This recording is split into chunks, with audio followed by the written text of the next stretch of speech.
I've been having these weird thoughts lately.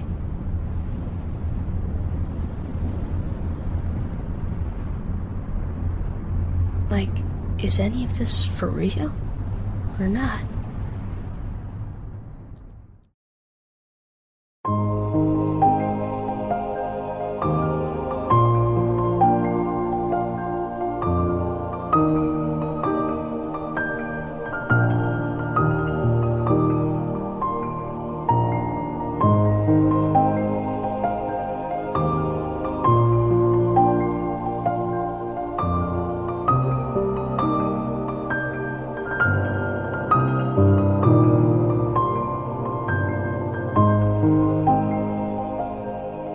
What is going on, everybody? My name is Eric, and you are listening to Guiding Keys, the story of Kingdom Hearts, Part 1, presented by the Unlockables Podcast.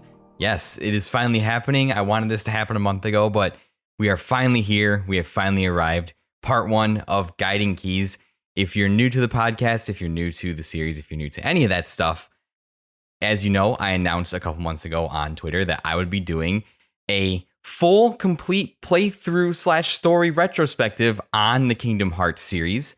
And this is, of course, the first step in that journey with 2002's Kingdom Hearts. I am very excited. Those of you that listened to the show before know that I love this series to death with all my heart, for better or for worse, for all of its quirks, weirdness, and sometimes cringiness.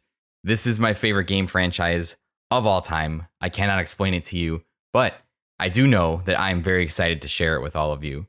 One of the things that Kingdom Hearts has been famous, or maybe infamous for, over the past several years is its confusing and downright batshit crazy story developed by series creator and director Tetsuya Nomura. And yes, this reputation is very well earned and very well warranted. But my motivation for this series was to break down the story of the games in chronological order of release date by game so that it's a little bit easier to understand. And really, having played through the first game and starting to do some of my research on the story topics overall, I think the reputation is a little bit too intimidating. Really, if you come at these games from the beginning and play them one at a time, they are really quite accessible. And nowhere is it more accessible than with Kingdom Hearts 1. Now, I know what you're thinking. A weird fusion of Final Fantasy and Disney characters. No one thinks this should work, but it somehow does, right? It really doesn't make any sense if you're a newcomer to the series and are coming at it within the last half decade or so. This is a weird, weird concept, a weird place that Final Fantasy is right now, and Disney having kind of evolved past their Renaissance roots. But if you look at it from the beginning, from the start, where Kingdom Hearts originated, it actually makes a lot more sense. And this is why I argue that Kingdom Hearts 1 is probably the most accessible game in the series, despite being probably, except for Chain of Memories, the most challenging gameplay-wise, as in it has not aged very well in that department, but it sets a good foundation for what comes afterwards. You have to understand that around this time, when Kingdom Hearts released in 2002, meaning the several 2, 3, 4 years before that, the game was in development, these two really popular franchises, Disney and Final Fantasy, were arguably at the peak of their powers. Final Fantasy had just come out with 7, 8, and 9, and had just released 10 when Kingdom Hearts released. And Disney had just wrapped up a decade of dominance from 1989 to 1999, known colloquially as the Disney Renaissance, responsible for some of the most impressive visually, musically, story-wise films of the late 80s and all of the 90s. So right away, when you pick up Kingdom Hearts, if you grew up during that time period, loving both video game storytelling and movie storytelling, this game already feels familiar. Only 4 of the characters are original brand new characters. Sora, Riku, Kairi, and one who will become unnamed until we mention him later in the story because we don't want to get too far into that. 2/3 of your party with Sora are Disney characters, Goofy and Donald. It immediately adds to that air of familiarity. What's more, The rest of the characters are composed of Final Fantasy characters you know from the PlayStation 1 era, and Disney characters that you know from either the Disney Renaissance or their earlier animation works. So right away, there's an air of familiarity as soon as you pick up this game, and it was apparent in the marketing for this game at the time too. It felt really comfortable, it felt familiar, so of course it was a slam dunk. Parents knew kids like Final Fantasy, parents knew the kids like Disney. That's easy. And the Disney marketing, I'm sure, helped this game a lot. People seeing Disney characters that they knew they saw their kids grow up with on the screen. PlayStation 2 is one of the hottest items of the early 2000s. That's an easy slam dunk win, right? That's something that's super easy. You might laugh at some of the designs of the characters, right? Sora's design has been laughed at. Big old yellow shoes, zippers and belts everywhere, classic Nomura style, right? But I would argue that the designs of the characters are actually really brilliant. Just to let you in on a little bit of the story stuff, Sora's design in particular is absolutely brilliant because immediately recognizing him as a stand-in for Mickey Mouse. Red jumpsuit, whites and yellows all over his design, big-ass goofy shoes, spiky hair. It's a perfect fusion of Nomura's style with a perfect stand-in for Mickey, right? It's very clearly the color scheme of Mickey Mouse. Nomura's designs are always very intentional. Sora's design is very open with his open jacket, signifying the openness of his heart, whereas his counterpart and friend Riku's design, not only the secondary colors of Sora's design, but sporting an X on his chest of his tank top, signifying that his heart is closed. So right away visually, there's a striking contrast between the two characters that are probably the most significant characters in this story. Despite having an original story centered around these characters, we're constantly reminded of the Disneyness of this game as well. Just look at the starting area you jump into, Destiny Islands. It's a brand new world created specifically for the tutorial to establish early on, hey, this is a original story by the people that created Final Fantasy. But there's familiar elements scattered throughout the entirety of this tutorial. You get scenes at Disney Castle interspersed with Donald and Goofy to remind you, hey, this is still a Disney game. There are Disney characters here. It's not going to be overwhelming. You can feel comfortable. We also have younger renditions of popular Final Fantasy characters that live on the island as well. Wakka and Tidus, along with Selphie from Final Fantasy VIII, also populate the island, and you're able to fight them early on to learn the combat mechanics. Also, despite its reputation for being an overwhelming story with a lot of concepts that get thrown around, Kingdom Hearts 1 only really introduces us to a handful of concepts, 5 or 6 major ones at most. For KH1, we're really introduced to the core concepts of the Keyblade, Light, Darkness, Heartless, Heart, and Worlds. And sure, if you're coming at the series much later, and you see all of the supplementary material around it, each game stacks on a few more layers and ideas on top of this base knowledge that it gives you in Kingdom Hearts 1, and then just a shit ton of knowledge going back to the prequel games, and then once you get to 3, it's all very overwhelming. But if you play each game in sequential order and slowly stack the knowledge on top of what you already know, then the games become much more accessible and the story isn't as intimidating as you would initially think. The HD collections do a really good job of helping with this, especially if you get the all-in-one or the Story So Far collections that really have a majority of the main games that you should be playing. And when you fire those games up, it presents them to you in a nice little menu in chronological release date. Except for 358 over 2 days, which it puts before Kingdom Hearts 2 for some reason. And when I get to those games, I'll argue why, it's more important to play KH2 before 358 over 2 days, or I'll touch on that a little bit. But release date wise, 358 didn't come before Kingdom Hearts 2, and I think it's more important to play that one first. But other than that, they do a really good job of kind of laying out those core games in sequential order. Unfortunately, some of the supplementary material like 0.8 Fragmentary Passage, back cover, some stuff like that are left out. And the DS games, 358 and Recoded, are pretty much given the cutscene treatment because that gameplay would be a little bit dicey to scale up to the full screen, if you ask me. And you're not really missing. I enjoy my playthroughs of 358. Recoded was a little meh. But we'll touch on the major story elements of that. They do have some important context to the story overall. So there are tools. I think Square Enix recognized this going into the latter half of the decade, which is why they spent most of the 2010s trying to get these games in a place where you could all play them at once to finally put out the conclusion to this saga of story they were trying to tell, which is the Darkseeker saga. And I think they do a good job. Disney themed story infused with Final Fantasy elements. So of course there's going to be some crazy out of left field stuff that you have to deal with. But playing the games in order, learning the concepts, and layering the knowledge that you get in later games with the initial knowledge that you're given in this game really does kind of help. And as in most things, the more into the weeds you tend to get and the more nitpicky you tend to get about things, the more annoying things get. That's right. You can nitpick anything to a certain degree, and a certain level that everything kind of starts to fall apart. And this is true with Kingdom Hearts as well. And I think Kingdom Hearts' major weakness is they feel the need to explain everything. And this kind of starts in Kingdom Hearts 2, in my opinion. So once you start explaining everything has to have a reason for why it happens. And once you start doing that, that becomes a fan expectation. And then you're just forced to build out this crazy lore to explain literally why everything is happening. And towards the end of the series with prequel games on mobile and stuff, I will agree they did go a bit crazy with it.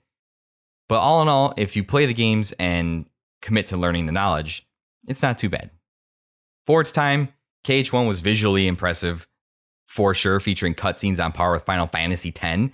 The opening and secret movie animations for this game as well at the time were mind-blowing. Which led you to believe that this wasn't going to be just a one-off game. The animation budget they had to put in for the beginning movie alone and the insane secret movie, which we'll touch on at the end of the game, if you fulfill certain requirements, they were pretty much betting on this game to be a success off the power of Disney and Final Fantasy, and they put a lot of money towards those introduction and ending cutscenes.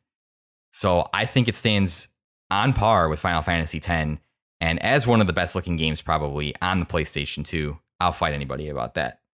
So that's just a little bit of an intro to the game, some of my thoughts on it, reasons to not be intimidated about it, and reasons why this game should feel familiar if you kind of think back to what the climate was in 2002 when it released.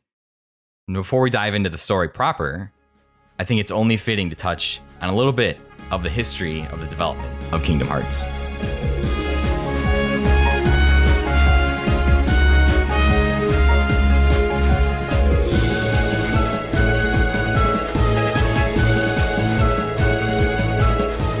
The fusion of Final Fantasy and Disney might seem like an unusual marriage, an idea that could only fail or succeed in the grandest of ways.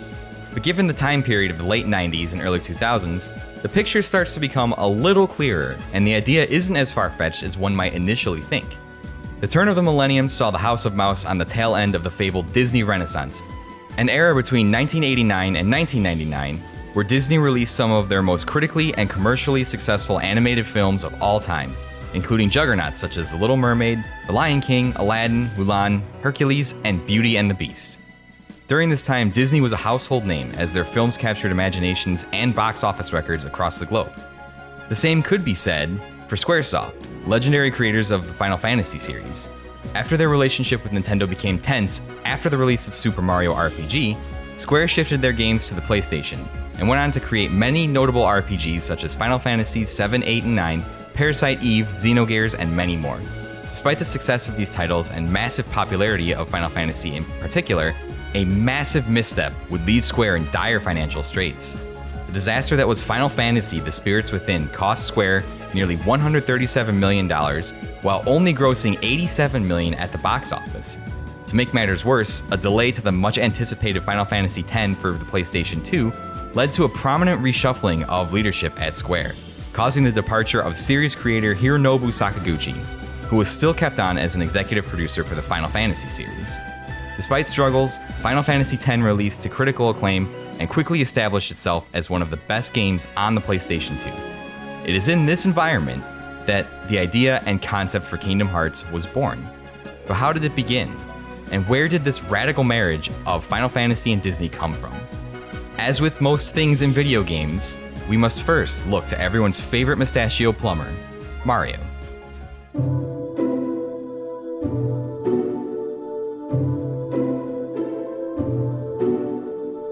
Super Mario 64 released in 1996 and took the world by storm. The leap from 2D to 3D for everyone's favorite Mushroom Kingdom hero was a monumental achievement in games and was a heavy influence on the industry moving forward. One day at work, Hironobu Sakaguchi and Shinji Hashimoto were discussing an idea for a game that allowed the same freedom of movement in 3 dimensions as Mario 64. But how could they compete against a character so iconic and synonymous with platforming? Sakaguchi and Hashimoto were stumped, and the only characters they thought could rival the popularity of Mario were those of Disney. It was at this moment, perhaps by fate or chance, destiny, or just a random walk around the office, that Final Fantasy VII designer Tetsuya Nomura happened to be passing by. He volunteered to lead the project, and the two agreed to let him direct. This decision would change the course of Square's history forever.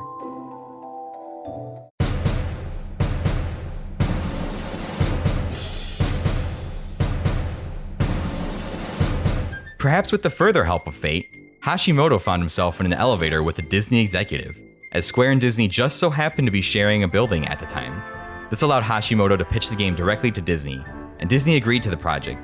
So production on Kingdom Hearts finally began, with the development team consisting of over 100 individuals from both Square and Disney Interactive. Initially, members of the Square team wanted Mickey Mouse to be the main character, while Disney wanted Donald Duck to be the focus. Nomura struck down both of these proposals in favor of an original character with original designs and a fresh and compelling story, one that Sakaguchi insisted had to aim for the same level of depth and complexity as Final Fantasy in order to be successful.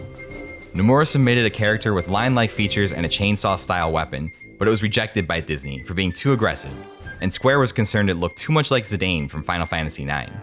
So in classic Nomura fashion, he went home and redesigned the character in one night, and thus Sora was born with his classic red, white, and yellow look to mirror that of Mickey Mouse. As for the name, Nomura got inspiration from Disney's Animal Kingdom and wanted the title to feature Kingdom in it.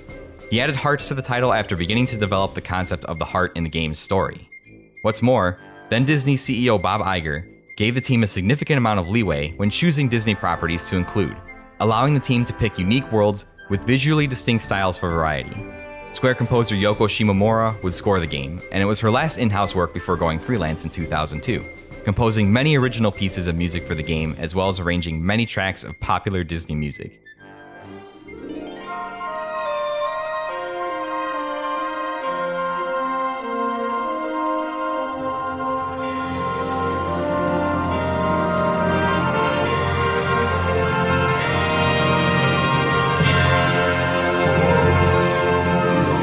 Kingdom Hearts was released on March 28, 2002 in Japan and September 17, 2002 in North America, to great reviews and excellent commercial success. The game sold its 1 millionth copy in North America by April 2003 and was mentioned in many end-of-the-year lists and award publications. Many noted that the fusion of Final Fantasy with the lighter elements of Disney seemed like an impossible idea, but the game manages to pull it off quite successfully. A testament to the directorial brilliance or insanity of Tetsuya Nomura. The success of Kingdom Hearts would go on to spawn a franchise that is beloved by fans and infamous for its story, selling millions of copies in its 20-year history. It is notable that Kingdom Hearts was the last game developed by Square before their merger with Enix, marking the end of an era.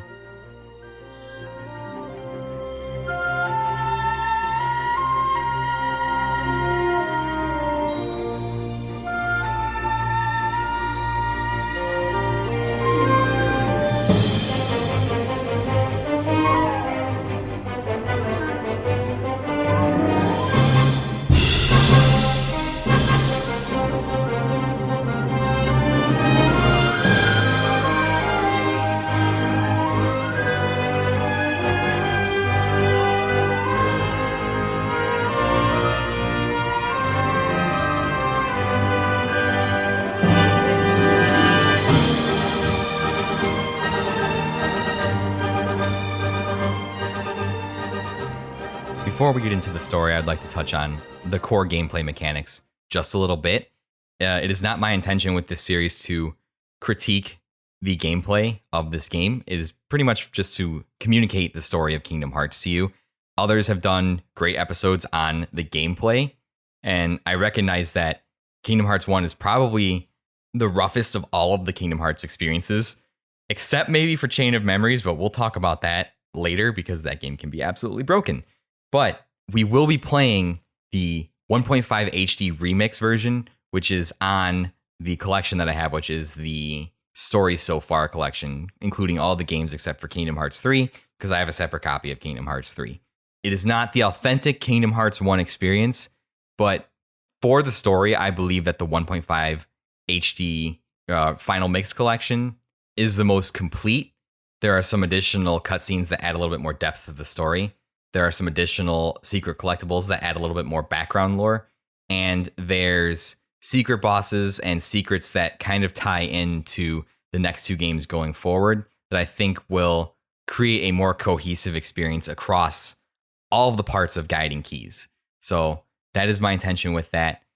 It'll probably be the same for all the Kingdom Hearts games. When we get to Chain of Memories, we probably won't play the Game Boy game. We'll probably play the Rechain of Memories on the collection just because it adds a little bit more depth to it. So that is how we are going to go. So anything that I'm talking about is from the Final Mix version of Kingdom Hearts 1, the HD remastered version on the collections. So Kingdom Hearts at its core is a action RPG that blends traditional Final Fantasy elements with open level movement and combat.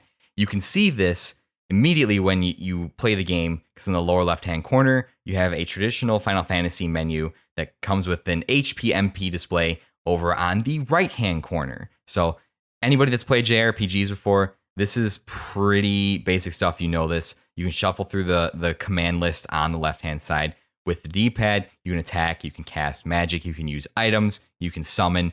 All that stuff is pretty recognizable. To add to the familiarity that this is a Final Fantasy-inspired game, all of the spell names follow the same naming convention as they do in Final Fantasy, right? There's no weird-ass Disney spells thrown in.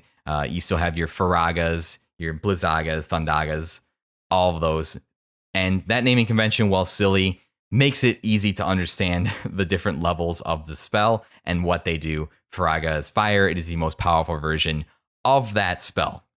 They also brought in the ability system, which is very, very closely mirrored to the ability system in Final Fantasy IX. You have points that you can spend to equip abilities that affect the way you play the game. You can spend 1 ability point to unlock a dodge roll, 3 ability points you unlock Leaf Bracer, which prevents you from getting hit while you're casting Cure. If you play Final Fantasy IX and understand that ability system, it's a little bit more of a stripped down, refined version because you don't have to unlock the ability. The abilities just unlock naturally as you progress through the level system. And of course, there are levels. You level up. It's an RPG. So fighting monsters nets you experience, makes you level up, increases your stats. Pretty basic stuff if you're an RPG fan right here. I don't think I need to dive into it too much. You fight enemies that appear in real time in the world as you explore. So there's no cutscene transition to a battlefield. You're fighting, the enemies just appear and you fight them right there.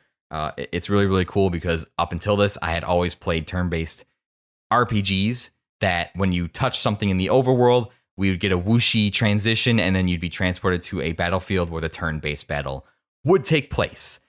There's also an element of exploration in the open world.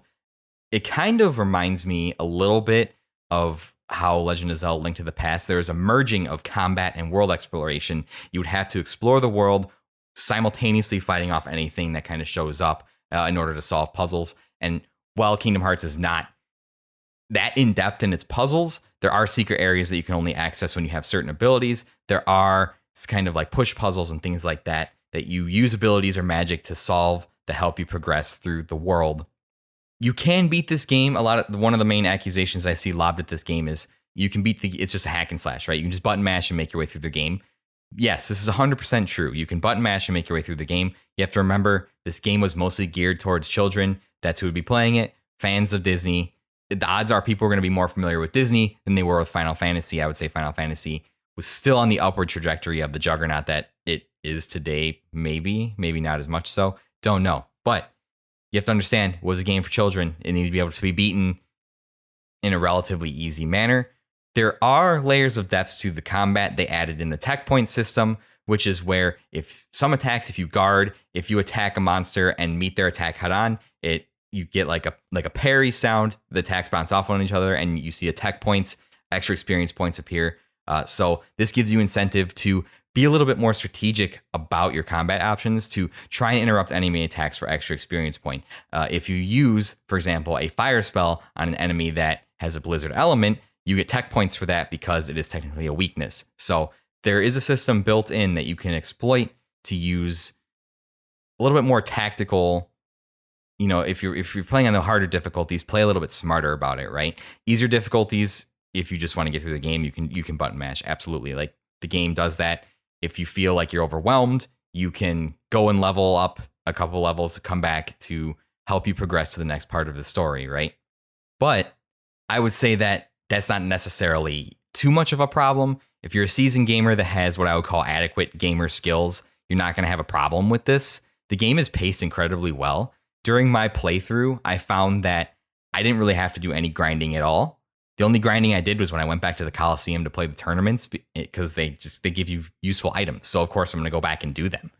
I didn't really have to spend an hour somewhere grinding to level up. The pace of the game kept pace with what level I was at all times. It always felt like I could keep making forward progress in the story. I would never have to just stop what I was doing because I felt underleveled going into somewhere. And you should be about level 50 when you get to the final world, between 50 and 55. And that's a fair challenge. It's a doable challenge, but it's fair, right? I don't think it's anything that is too ridiculous or too annoying, just going through the game and playing it that way. Plus the tech points and abilities give you a little bit more of a leg up and give you a chance to be a little bit more strategic about that. So the game is paced very well in combat, in leveling, even in story. I feel like the Disney worlds are kind of interspersed with little story bits about the Kingdom Hearts story. So it does a good job of giving you story elements while exploring the stories of these Disney worlds. The pacing in this game is pretty good. It's probably one of the best paced games in the series, just because they wanted that mix of Final Fantasy story elements to kind of blend in easily with the Disney story elements. They wanted it to feel natural, not like two clashing ideologies, and they do a good job of that. Now, with that little commentary on gameplay out of the way, and you understand basically what kind of game this is, we can dive into the good stuff and start talking about the story of Kingdom Hearts.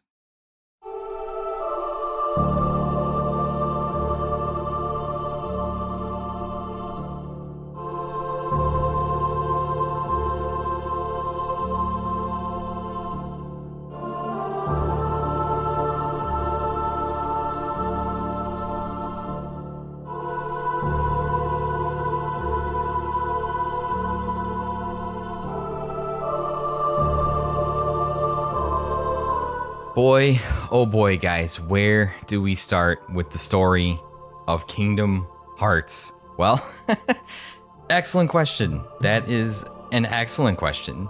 And the best place to start is obviously at the beginning, the very start, with one of the most iconic introductory cutscene movies in any video game ever, with one of the most iconic songs from any intro to a video game ever. A song that defined my generation, Simple and Clean, so good. I'm not going to put it in the podcast though, because out of any song I've seen on YouTube get copyright struck more than anything, it's been Simple and Clean. They have surgically served out copyright strikes to people that have tried to put that in their game.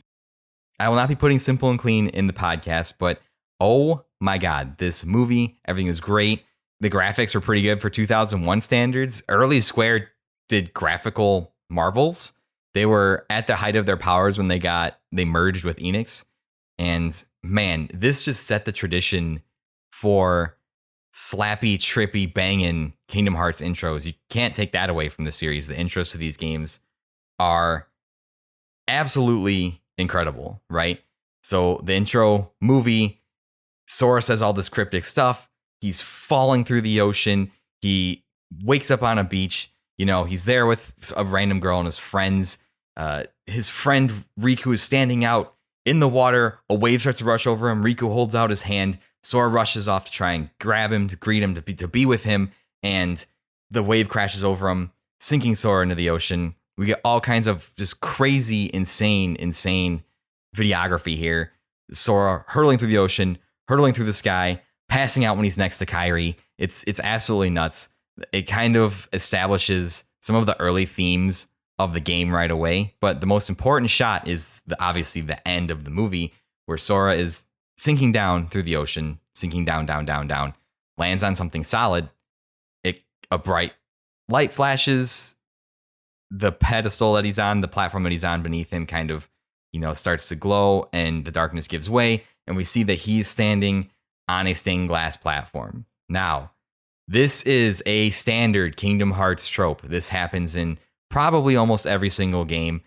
This is an inside one person's consciousness, what is called an awakening dive to heart. So anytime you find yourself in a dark expanse on a stained glass floor, traversing stained glass, this is what this means. It is an awakening. It is a dive to the heart. It is a representation of your inner heart. You see stained glass, that's what it means, right?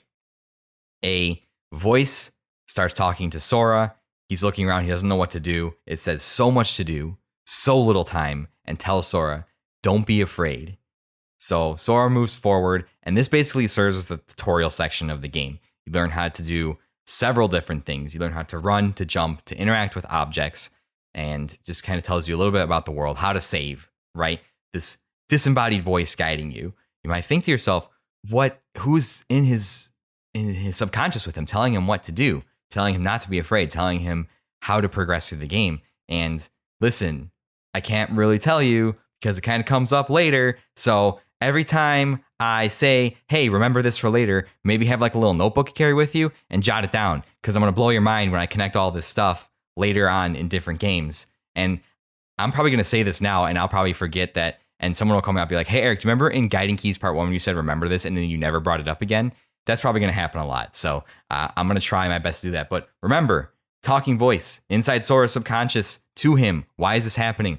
We'll touch on that later, because believe it or not, it kind of is an important part of the story. Crazy. Absolutely. I know, right? So after learning how to move forward, how to open, how to interact with items, you're presented with decisions you have to make before you can start the game, right? 3 pedestals appear, and on each pedestal is a sword, a shield, a wand, respectively. And the voice tells you to choose one to keep and to choose one to let go. And basically, this sets up the way that your playthrough is going to be, right? If you pick different weapons to keep and pick different weapons to sacrifice, that's going to affect your starting stats, your starting abilities that you get, and the order in which you unlock abilities as you level up, right? It's also going to affect the number of maximum item slots that you have. So, for example, if you choose the shield, you give up the sword, your starting stats are Strength 4, Defense 4, MP 2, AP 3, and you have a max item slots of 8. That is going to define your playthrough.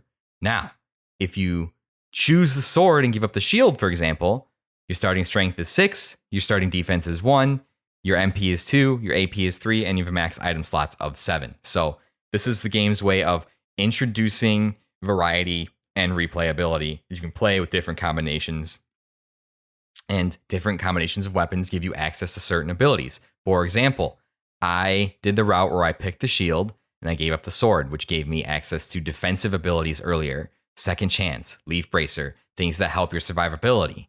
If you pick the sword and give up the shield, you have access to offensive abilities, combo boosts, critical hit boosters, things like that, things that make you more powerful. So your choices kind of affect your playstyle and your build. After you choose this, you're teleported to what you can only assume is kind of an island. It's a ship up on the hill on an island, and 3 familiar faces are there. Tidus from Final Fantasy X as a child, Wakam from Final Fantasy X as a child, Selphie from Final Fantasy VIII as a child around the same age of Sora, shrunken down to introduce the familiarity that, hey, you know these people, this is a comfortable world, you already know. You get another series of choices with these people. You talk to them, and each one of them asks you a question. And I'm not sure, I don't remember, I forgot to write down which person asks you which question, but the questions you are asked is, what do you want out of life? What are you most afraid of? What's most important to you? And depending on how you answer those questions, you get a different response from the disembodied voice. So for me, example, I answered a certain way and I got the prompt, your journey begins at midday. And what this means is you will level evenly throughout your gaming experience. So you will gain levels at equal increments throughout your playthrough. If your journey begins at dawn, you will level faster earlier in the game and slower later in the game. And if your journey begins at dusk, you'll level slower in the early game, faster in the late game. So again, another layer of replayability is you can play these with different, and there's no right or wrong way to play this. Honestly, I've played through it all three ways, and I was pretty much around similar levels when I got to certain. So it's really just a question of you want the early game to be easier or the late game to be easier. I always like doing midday. I like a equal leveling experience throughout, so I kind of know what to expect. And the game is pretty much a set balanced difficulty as I progress through it. As I said before, as you journey through the awakening, you go to different stained glasses that depict Disney princesses, that depict Sora and his friends, that depict different scenes of princesses, right? You go through this, you learn how to play the game. One of the things that you do, you learn how to fight as black shadow creatures appear and start to attack you. On the Beauty and the Beast stained glass is the end of this tutorial, and a giant shadow creature comes out of the ground, taller, towering, stories high. You're insignificant next to him. He could crush you in his hand if he wanted to. And this is called a dark side. It is a towering heartless that is basically a mini test at the end of the tutorial to see if you've learned everything the game wants you to learn. It's not a challenging fight. He only does a couple of things. He shoots a couple blasts out of the hole shape in his chest. He punches into the ground and summons little shadow creatures. And he just does some stuff like that. Very easy, not a lot of attacks, very, very easy. So after you defeat the dark side, you hear the disembodied voice once again. The closer you get to the light, the greater your shadow becomes. But don't be afraid. I'm telling you once again to not be afraid.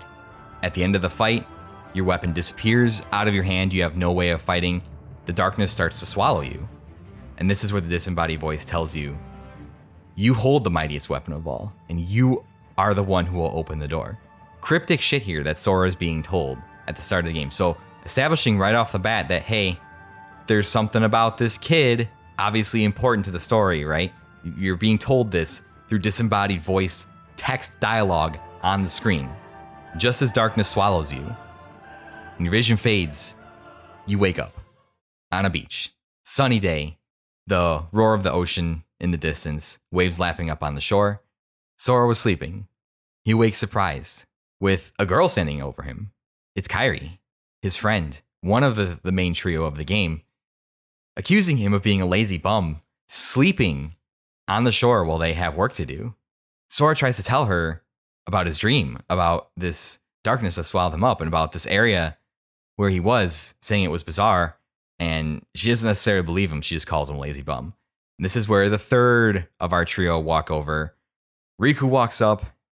This is the main trio. Riku comments how they are both slacking off about building a raft. There's a plan in place to build a raft to escape the island. They decide to stop sitting around.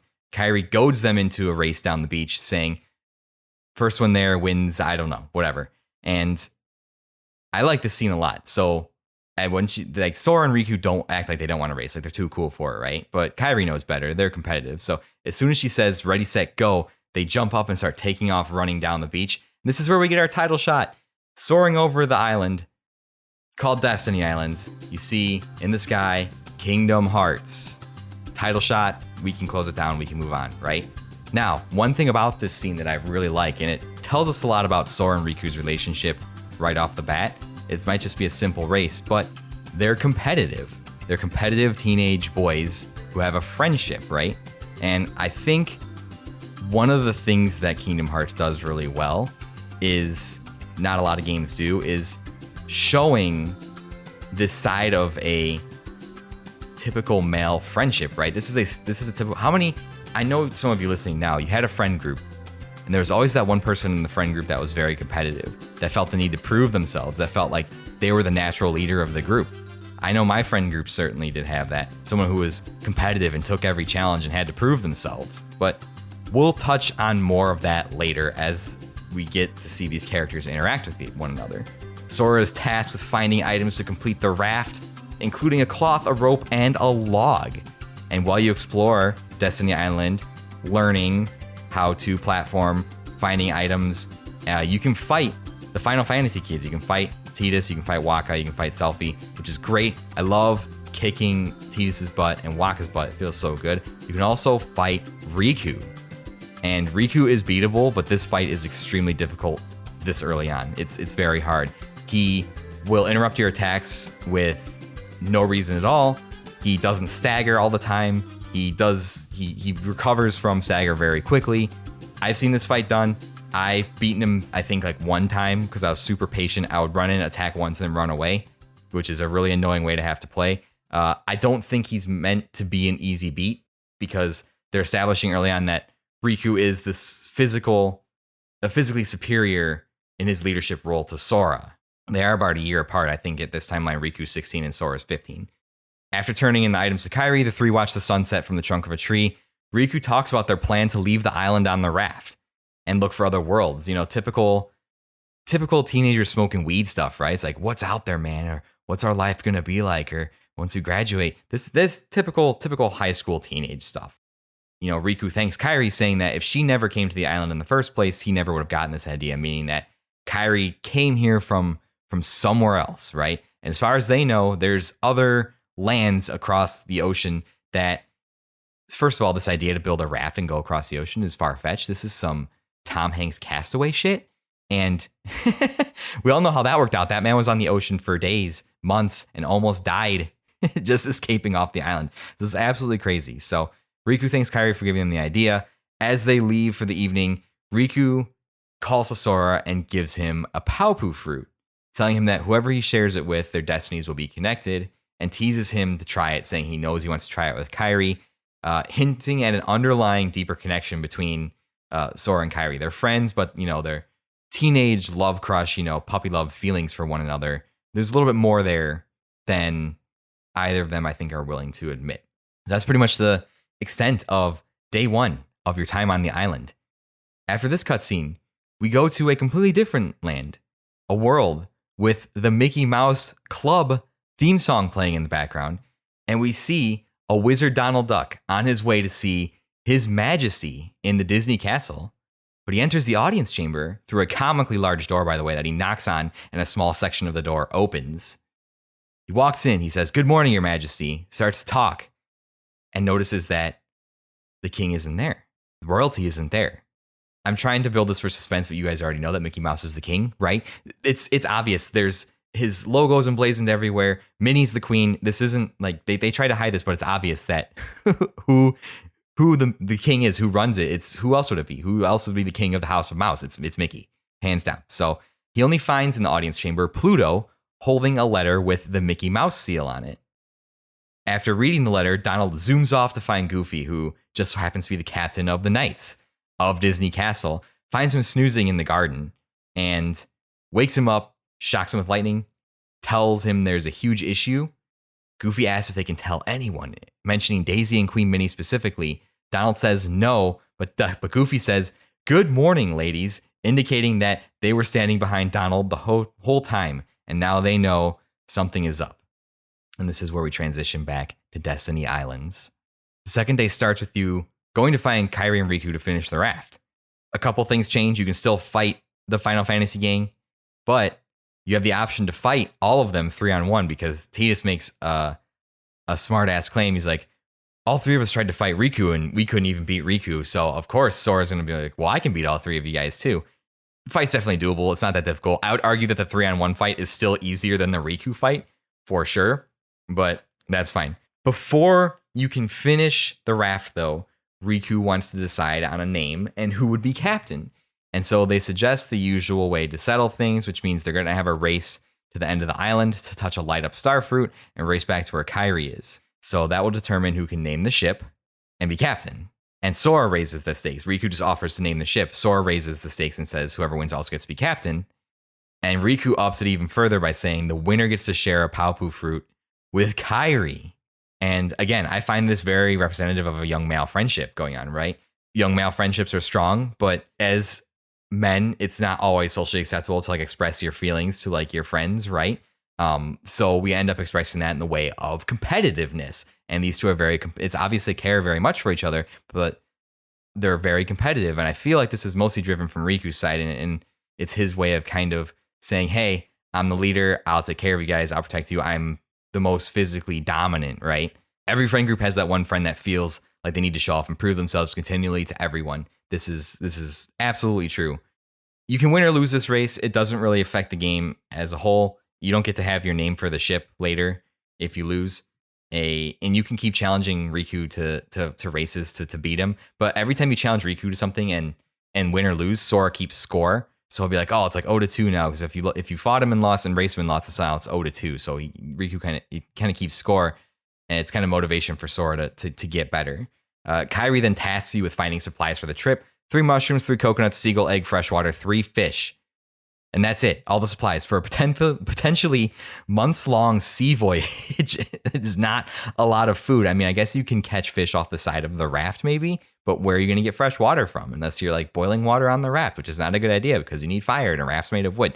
Anyways, I digress. You scour the island, you find all the supplies, and one of the mushrooms is in a hole in the side of a cliff face that you go into, and it's called the Secret Place. It is a cave next to a waterfall that you go into. The cave has all kinds of carvings on it, like kid drawings. It's obvious the kids of the island go in here and play, and they carve things on the wall. The most striking thing in this Secret Place, though, is against the far back wall. There is what appears to be a door with no handle. It is just a wooden door, kind of an oval-shaped door against the back wall. And this is really the most striking feature of this area. Sora sees an old rock doodle that he and Kairi did of each other when they were younger, when she first arrived at the island, and he gets kind of sentimental about it. And what he does is he adds a drawing of a Paopu fruit of like his hand reaching out and giving it to her carving. So it's obvious that he does have feelings for her. But once he finishes this, he gets surprised because he's not alone in here. He's surprised by a figure in a brown cloak who tells him that he has come to see the door to this world. What? Who's there? I've come to see the door to this world. Huh? This world has been connected. Well, what are you talking about? Tied to the darkness. Soon to be completely eclipsed. Well, whoever you are, stop freaking me out like this. Huh? Well, where did you come from? You do not yet know what lies beyond the door. So you're from another world. There is so very much to learn. You understand so little. Oh yeah? Well, you'll see. I'm gonna get out and learn what's out there. A meaningless effort. One who knows nothing can understand nothing.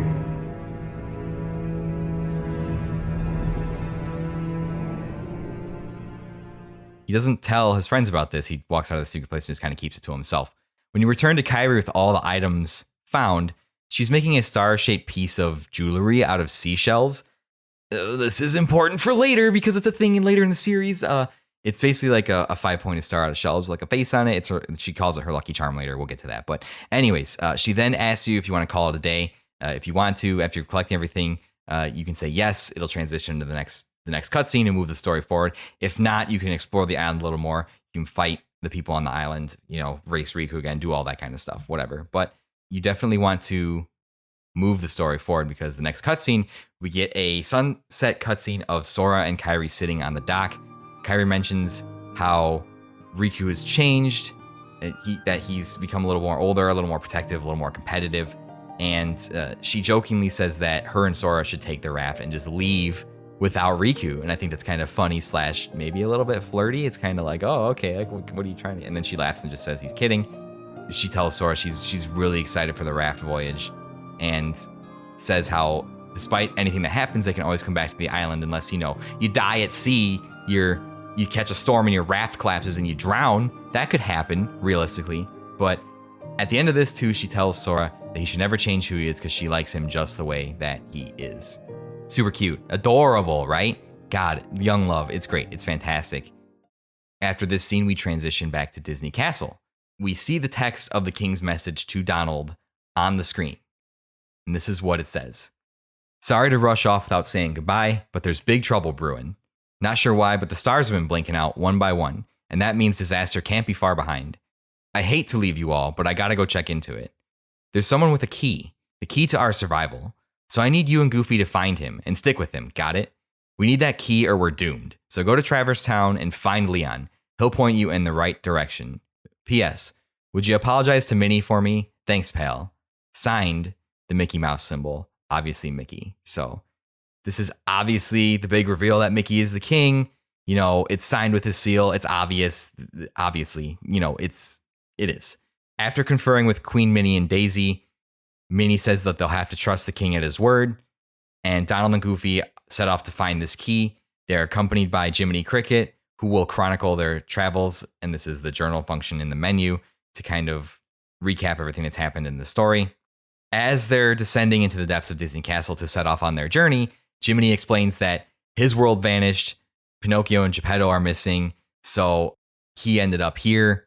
And as we're going down the stairs to however they're going to get to these other worlds, there's a very important rule that is never explained why it's established, but is established.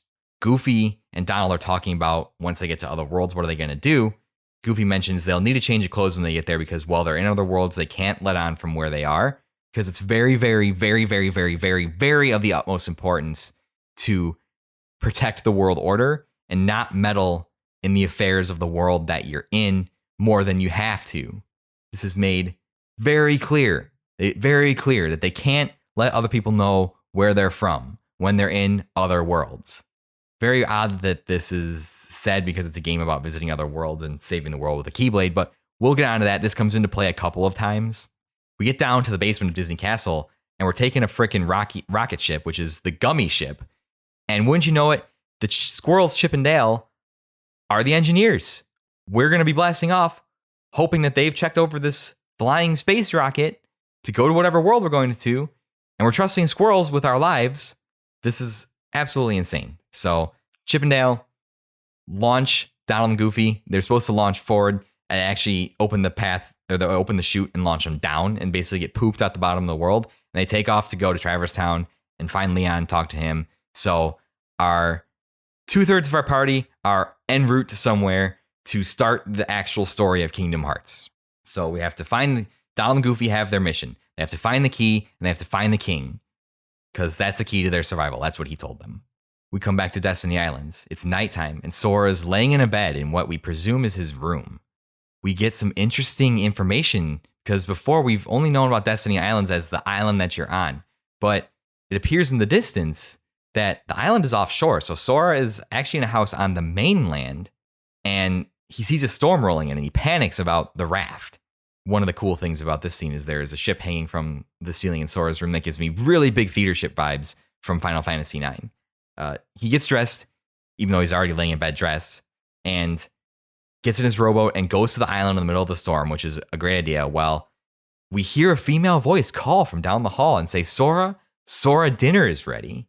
And this has to be Sora's mom. The only time she speaks in the entire franchise, the only time she is referenced in the entire franchise. Once Sora leaves to go to that island, she's never spoken about ever again. It's never mentioned by Sora that he has parents. It's never mentioned by Sora that his mom could miss him. Nothing. So, I don't know. It's very strange. He arrives on the island to see that Riku and Kairi's rowboats are already there. And as he's looking around, he sees the shadow creatures from the Awakening appear, from his stained glass dream appear, and he freaks out. Your wooden sword that you have is ineffective against these enemies. Can't hurt them at all. It cannot hurt them. Your only recourse is to run. You have to run. There's an ornate door in front of the secret place by the waterfall, which used to just be like a cave hole in the side of the cliff. There's now an ornate white door with all of the markings of just craziness on it. And before you can go there, if you walk up to that door first, Sora says, I should find Riku. He goes out to the palm tree that's kind of like vertical where they sit and watch the sunset sometimes. And Riku's standing there and saying like, the door is open. And now we can go to the outside world. And Riku reaches out for him, reaches his hand out, says, I am not afraid of the darkness. Reaches his hand out just the way he does in the opening cutscene when the waves are crashing towards him. Sora reaches out and tries to take it, but he finds that dark portals have opened around their feet. They're being swallowed. They're being swallowed in the ground by these dark portals. Before Sora can grab Riku, they get sucked in. everything goes dark, and then there's a bright flash. A bright flash. And when Sora comes to, he reappears. And he has a giant key-shaped weapon in his hand, to which the mysterious disembodied voice returns and just says, Keyblade, Keyblade, Keyblade, over and over, several times. This is the point in the story where you get access to the Keyblade, the legendary weapon of the Kingdom Hearts series. A controversial weapon for how silly it is, but a weapon that is nonetheless awesome in its power. And we'll elaborate on the Keyblade a little bit more as we get into the future story here. Now you have the ability to fight the shadows, and this feels great because the shadows are pissing me off, following me all over the island while I run to get to wherever Riku is, and now I'm ready to take revenge. So I spend like 4 or 5 minutes just beating the shit out of the shadows, right? Absolutely great. And I farmed a little bit of extra XP, got an extra level before I left Destiny Island. That felt really good. Probably set me out on a good foot forward for the rest of my adventure. We then go to the secret place. We go to this ornate door. We go through the ornate door, and we see Kairi standing in front of the wooden door in the secret place that I referenced earlier when Sora encountered the mysterious figure. And she turns around. She says Sora's name. She looks completely out of it. Looks like absolute death, obviously being very affected by whatever is happening to the world. The door bursts open suddenly. Doesn't have any hinges. Doesn't even look like it can open. It swings open. A huge gust of wind and just darkness flies out of it. And it pushes Kairi forward towards Sora. Sora goes to capture her. But before he can grab her, she vanishes. Gone. Disappears. And Sora is blown out of the cave back onto the beaches of the island. He lands on a patch of land, looking around, seeing his home has been completely ripped apart. And he looks up and there's just a swirling mass of darkness, a black hole, if you will. It's just sucking up everything. It's destroyed everything that he loves. The ground, the ocean. It's basically just a patchwork of whatever land masses are remaining. And it's at this point, he turns and he sees the dark side rise once again. The towering shadow figure, stories tall, from the awakening. It's real, it's here, and he has to fight it. So this dark side fight is pretty much the same as it was in the awakening. It's not any harder. It's the same exact fight. You finish this fight, you win, you get a cutscene that the black hole is sucking in everything. Sora's grabbed onto whatever wood or whatever he found, but his hand is slipping and he finally can't hold on any longer. And he gets sucked up into the black hole. And that is the end of our adventures for now on Destiny Islands.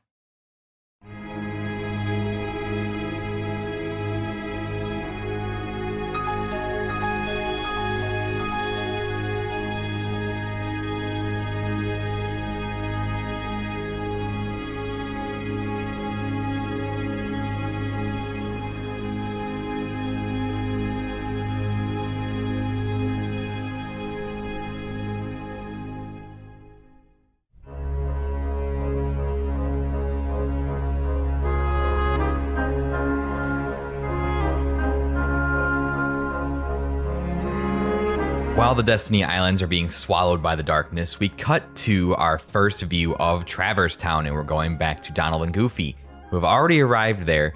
They look up to see a star going out, which just happens to be happening at the same time that Destiny Island is being destroyed. I know it's a little bit on the nose there. I don't think you need to take a guess and figure out what happened, but the star going out was effectively Destiny Island being wrecked, and we can gather from that is whenever a star goes out, a world is being destroyed.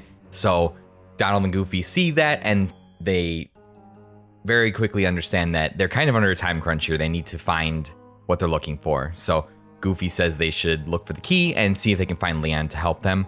Meanwhile, at the same time, not too far from where Donald and Goofy are standing in Traverse Town, the camera pans over to Sora, who has landed in an alley in Traverse Town. And I forgot to mention, too, that Pluto is with Donald and Goofy. So they're all walking together through the districts of Traverse Town. When Pluto kind of goes off by himself, Goofy's like, maybe we should follow him. But Donald's like, nah, man, let's just keep going. And it's actually Pluto that discovers Sora, who is passed out in the alleyway. And he kind of jumps on Sora. It licks him at first, and Sora's like, oh, this has been such a crazy dream.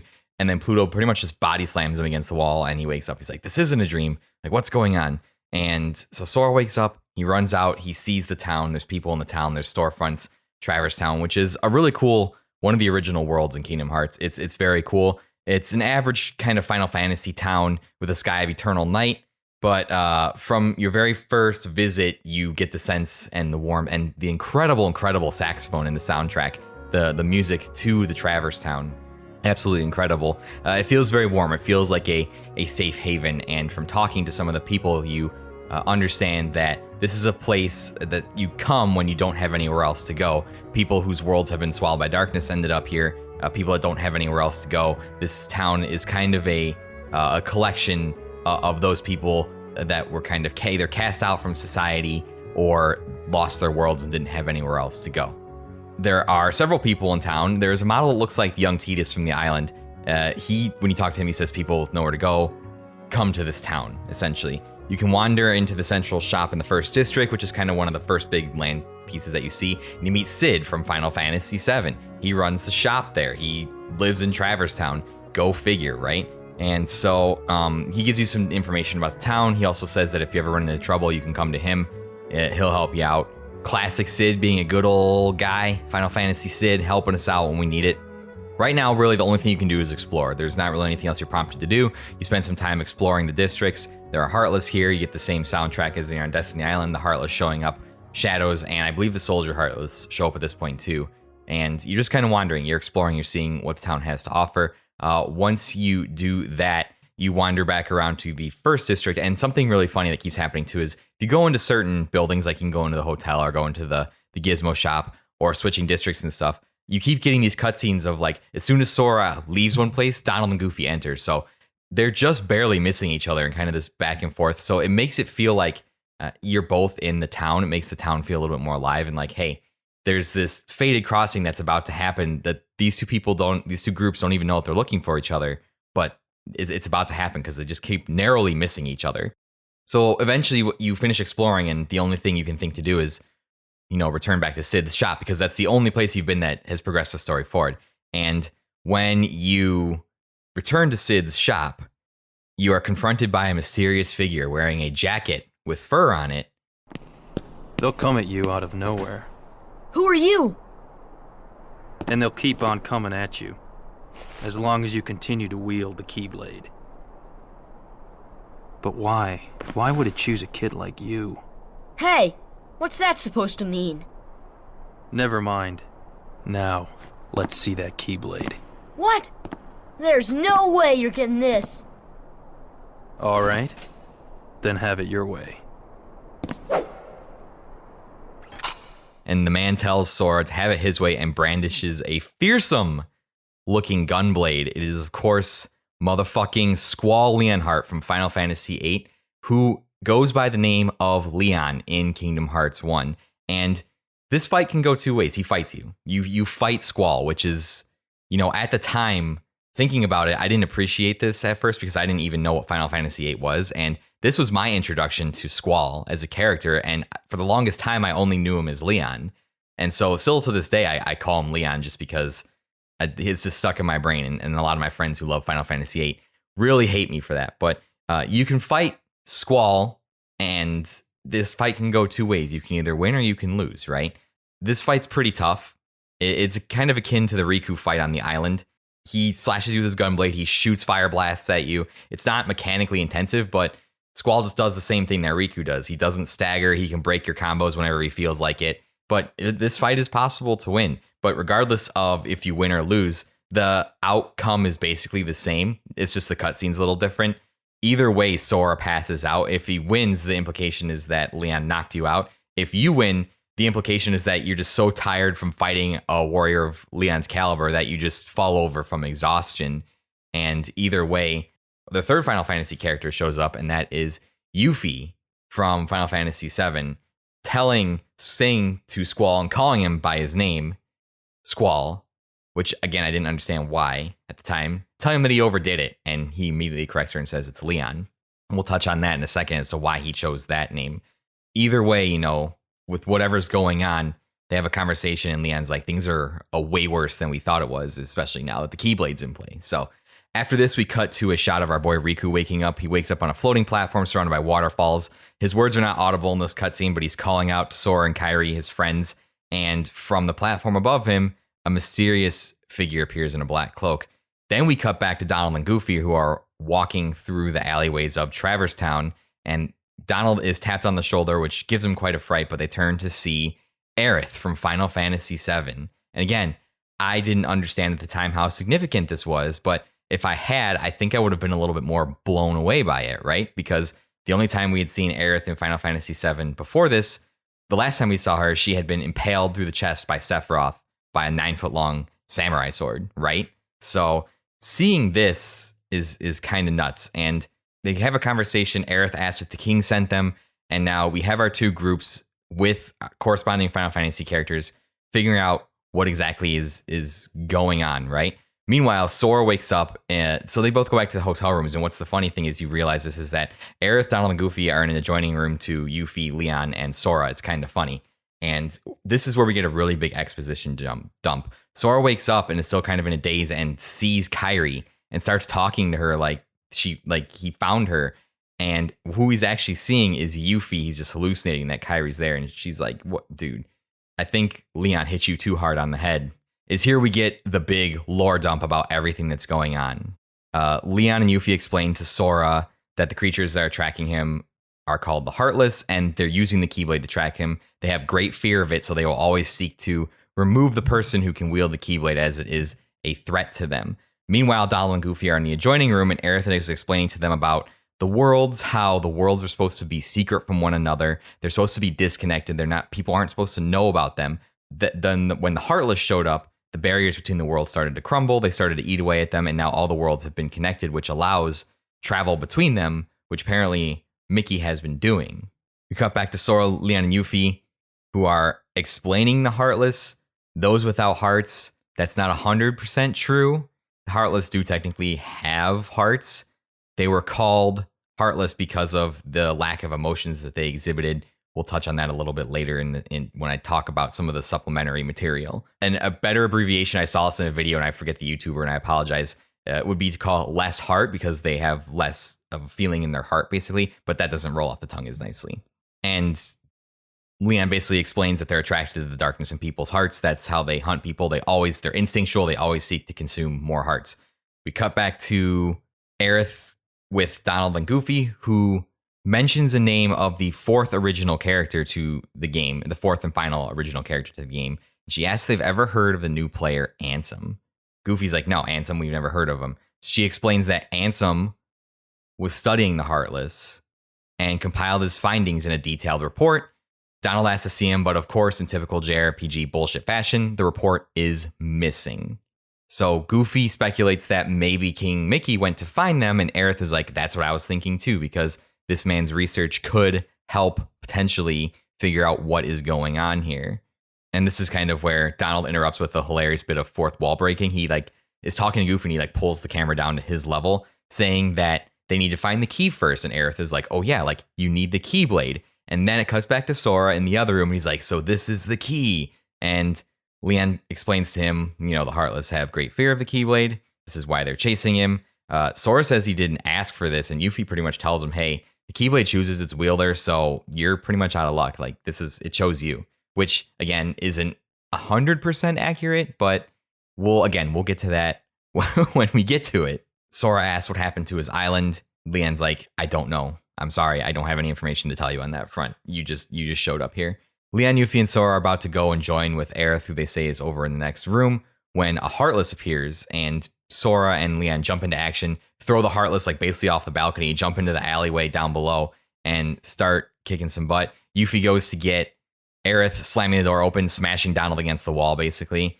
Leon and Sora are in the alleyway, getting ready to go clean up this mess of Heartless. Leon tells Sora, "Don't worry about the smaller Heartless, look for the big leader." And so we rush through the 2nd district into the 3rd district, and we come across, as we run into the 3rd district, we get a cutscene of Donald and Goofy.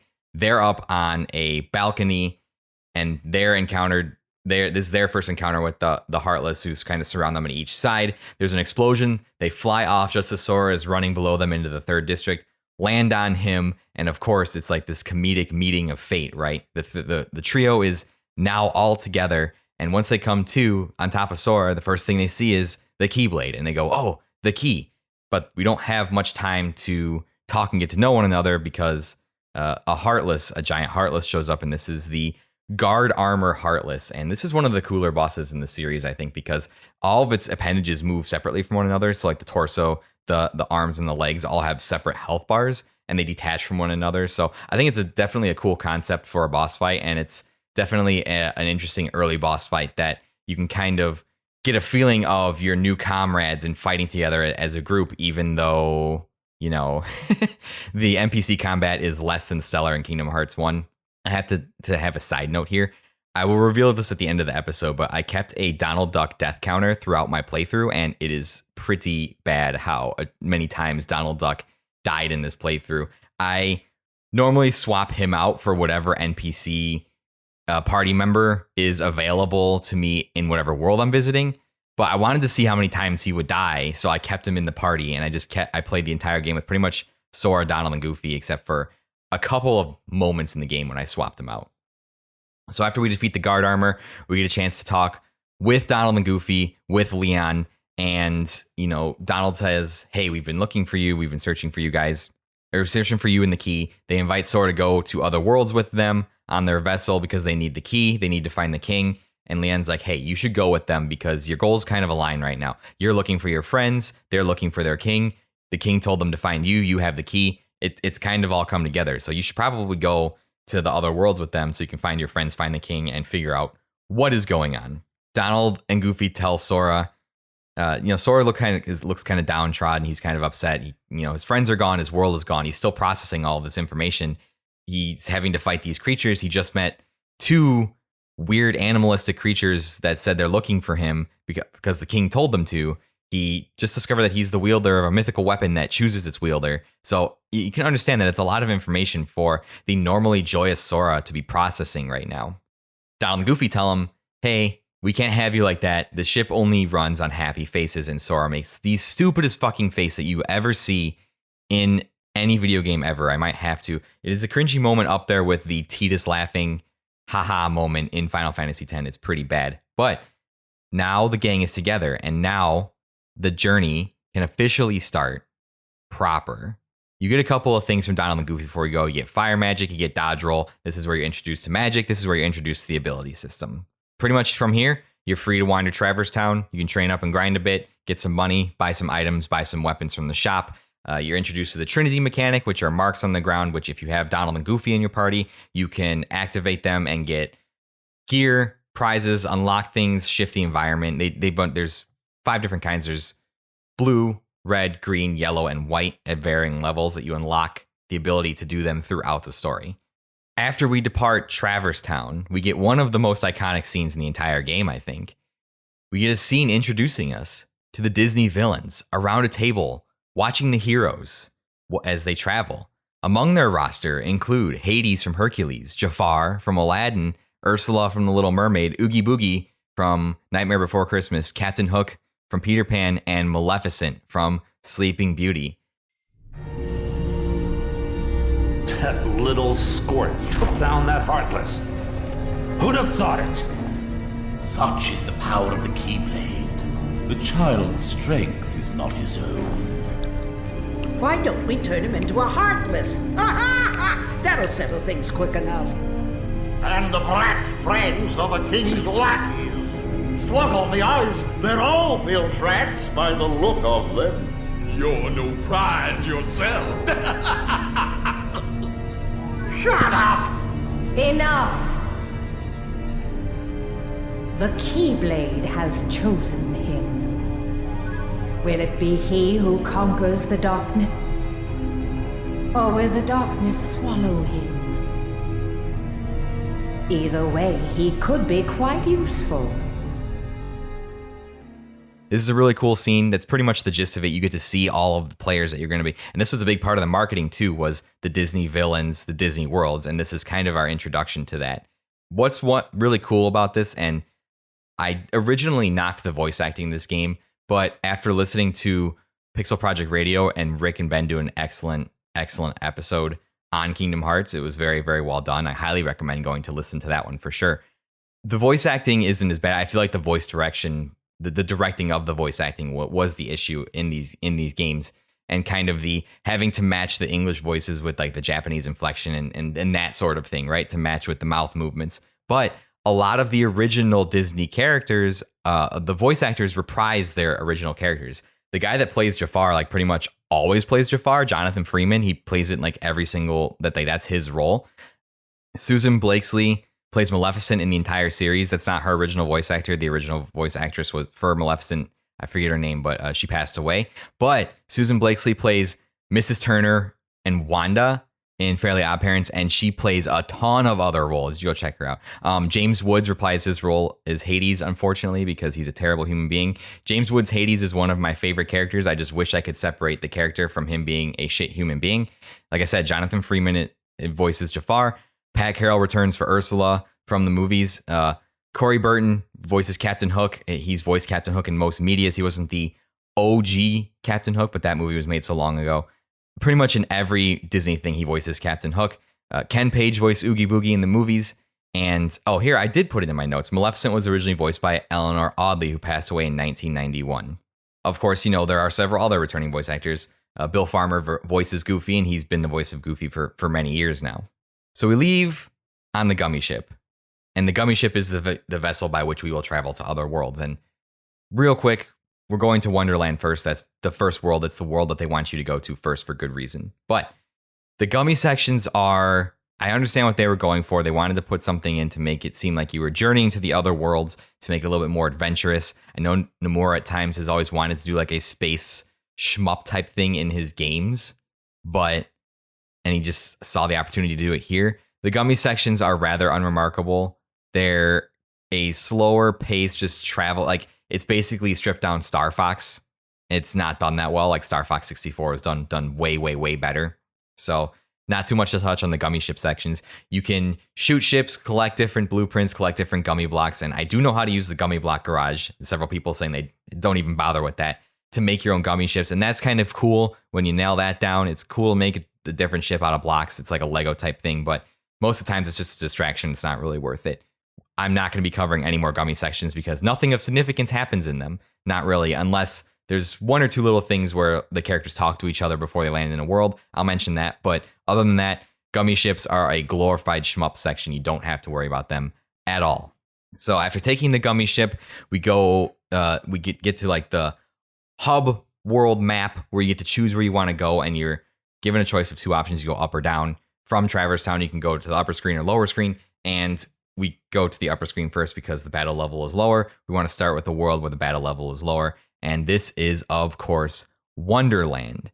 And I think that it's important to go here first. And I think the choice of making this the first world is really clever because it's Square and Disney's way of saying, hey, here's a really weird world. And it's a way of introducing Sora, Donald, and Goofy to, hey, the worlds you go to are not going to be anything like you expect. It's not going to be as tame as Traverse Town or Disney Castle or Destiny Islands. There's going to be some weird shit you're going to see out there. And I think Wonderland is a perfect first world to kind of show them what they're getting themselves into.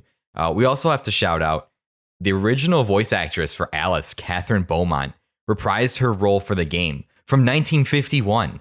That's super cool. So we'll get to that in a second. But after the gummy ship section, Sora, Donald, and Goofy arrive in Wonderland. You see immediately the White Rabbit, and I'm going to kind of gloss over a lot of the Disney things that happen in these worlds because the basic premise of the Disney worlds is the Disney worlds attempt to advance the Kingdom Hearts plot within their own movie plots, sort of, to a certain extent. So I'll just kind of briefly tell you like what's going on, not in the super in-depth detail. But we see the White Rabbit. He runs off saying he's late. So the gang, Sora, Donald, and Goofy, go off to follow him. They enter a room that is a table in the middle, a bed, and a small door with a doorknob that the rabbit runs through and closes. And so they're like, how did he, but they're way too big. Like this door is like only up to like Sora's ankle. They're like, how did he get so small so quickly? And the doorknob yawns and is like, you're interrupting my sleep.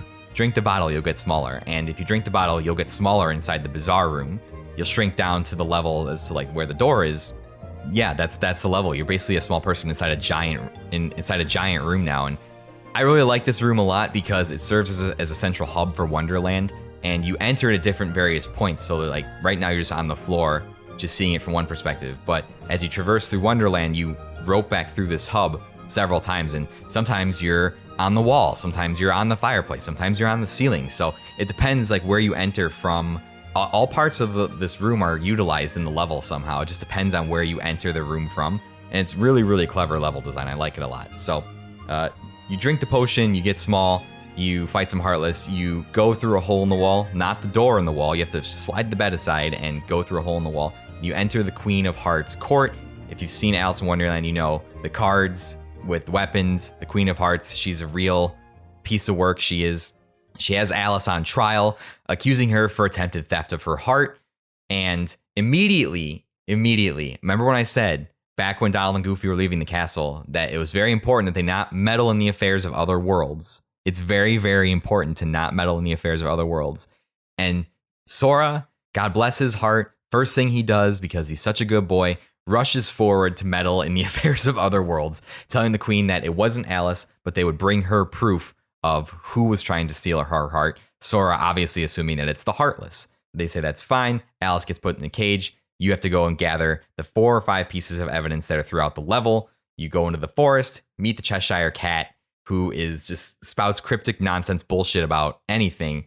And you're basically looking for the 4 pieces of evidence that lead you through the Lotus Forest, the Tea Garden, and the different aspects of the Bazaar Room, the ceiling, the walls, and stuff like that. So it's really important. You want to find all of the evidence because it gives you access to Blizzard magic, and it gives you the highest chance of succeeding in the next part, which is where you present the evidence at a trial. The queen presents her own evidence because that's what she does. She can just throw in evidence at all. And you have to pick one of the 5 or 6 boxes that are in front of you, and that will determine who is guilty.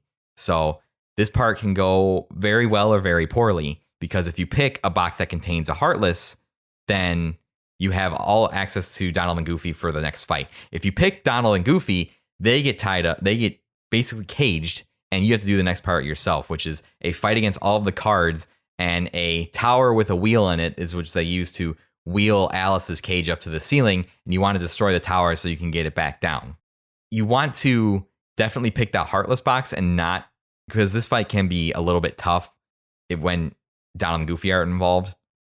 And the cards don't die, they just pass out and then they revive after like 10-15 seconds. So you just pretty much have to make a beeline for the tower. And what I usually do is just use Donald and Goofy as meat shields while I just hack at the tower and destroy it. You do that, the cage lowers, the curtain folds over on it, and you see that Alice is gone. She's missing. The queen orders everybody to go and find Alice immediately.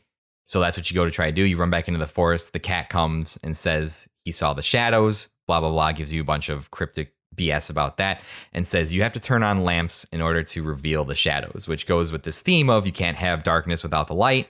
It's very symbolic. So you go, you find a section of the Bazaar Room where you're on the wall, and you light 2 lanterns or 2 candles that light up the room. And then once you make your way back down to the Bazaar Room, the floor where you're just on the basic floor, where everything's normal, you fight one of the first Heartless bosses of the worlds, and that is the Trick Master. It is this weird clown looking, it's got long ass legs. It looks like basically a trapeze artist with paper mache arms that kind of juggles whatever those sticks are that you juggle.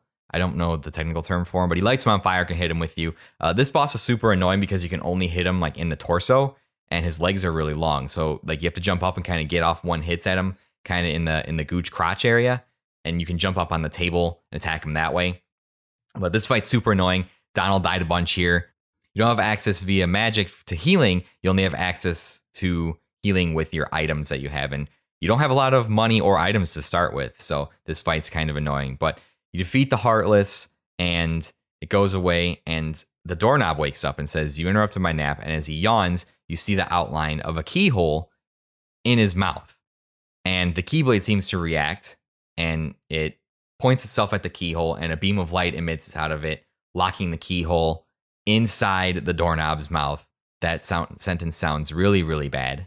We don't know what this means. We just hear the locking sound. We know that it locks. It's very interesting, right? And I believe I'm not sure if it's here, but when you seal these keyholes, sometimes strange colored gummy blocks come out of them.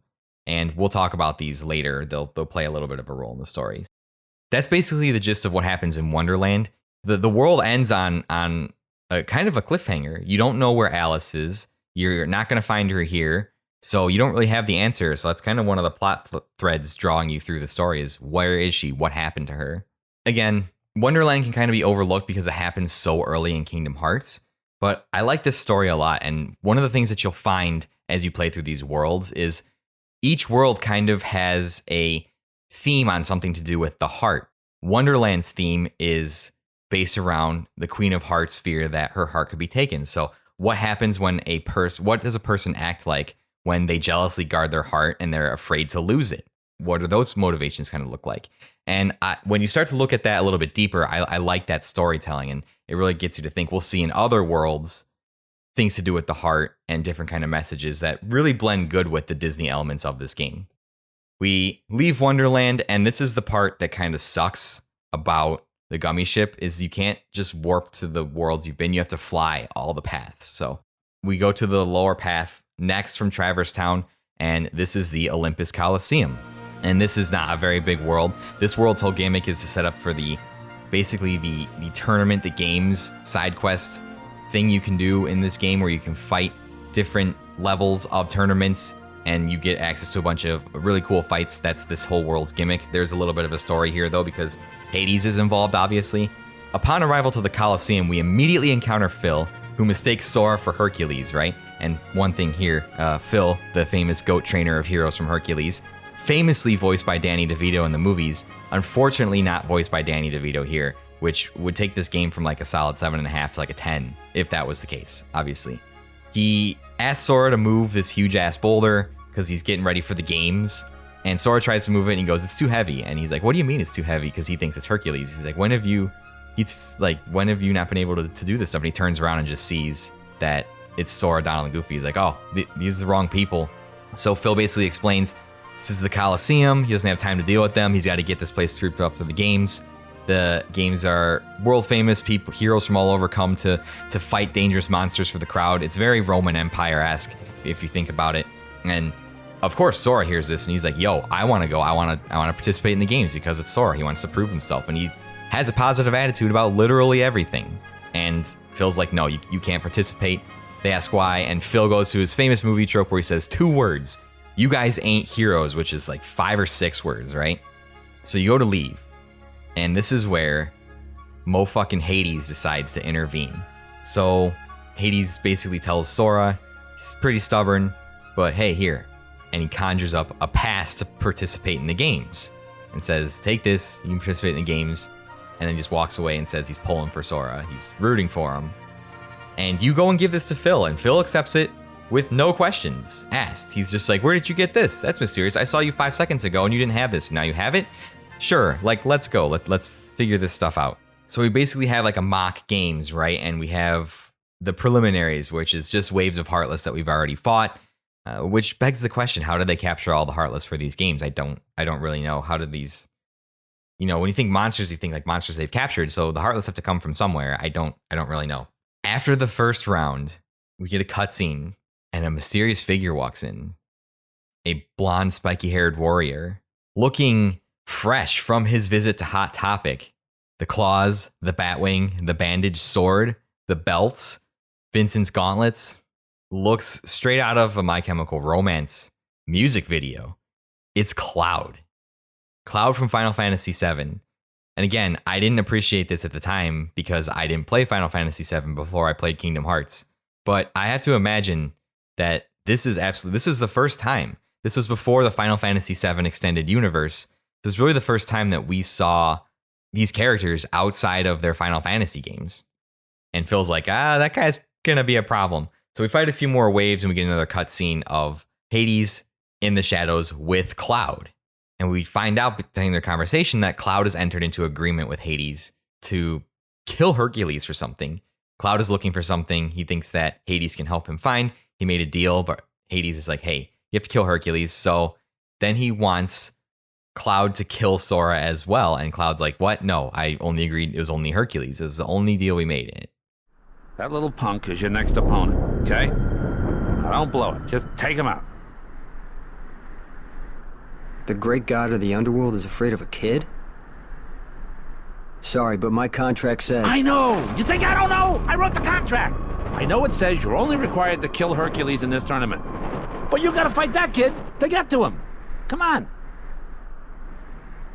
Hey, it's like that old goat says. Rule number 11. It's all just a game. So let loose and have fun with it. I mean, a casualty or two along the way. It's no big deal, right?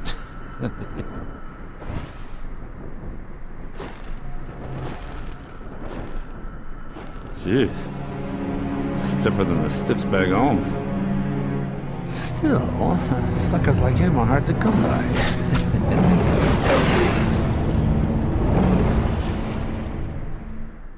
And then the next round you have is against Cloud. And this fight, probably in this first phase of this game, is absolutely brutal. It's the same thing with Leon. It's the same thing with the Riku fight on the island. Cloud very rarely staggers, and his attacks can come out lightning fast. He has this move called Sonic where he just zips back and forth on the ground.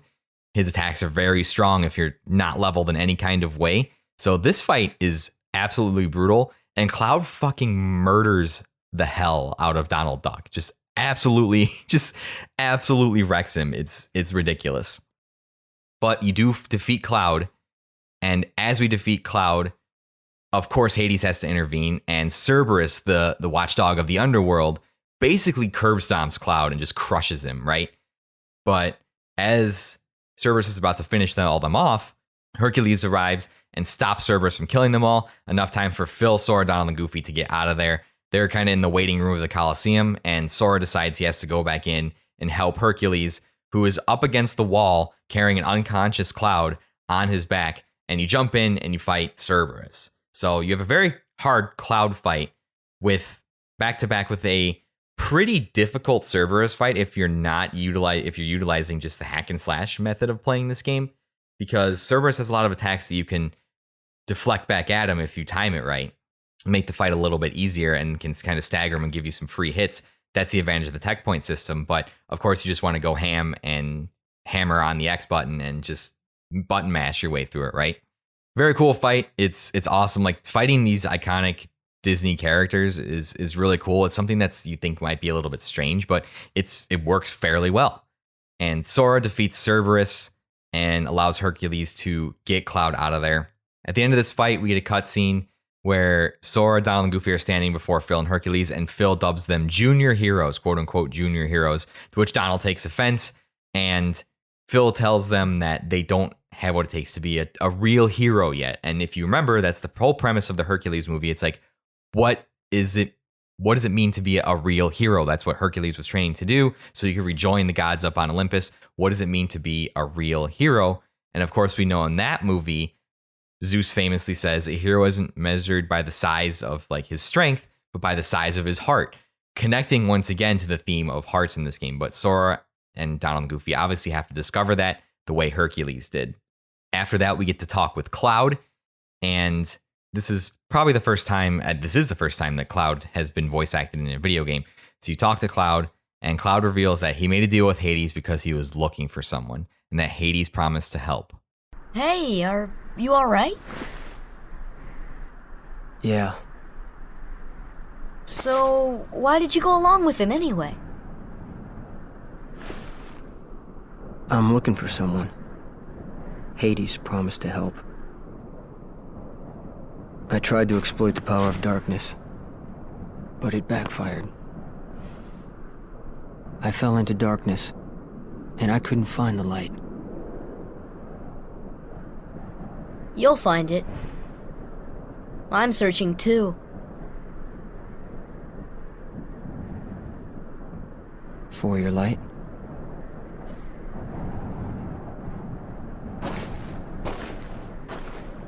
Don't lose sight of it. How about a rematch sometime? Fair and square, no dark powers involved.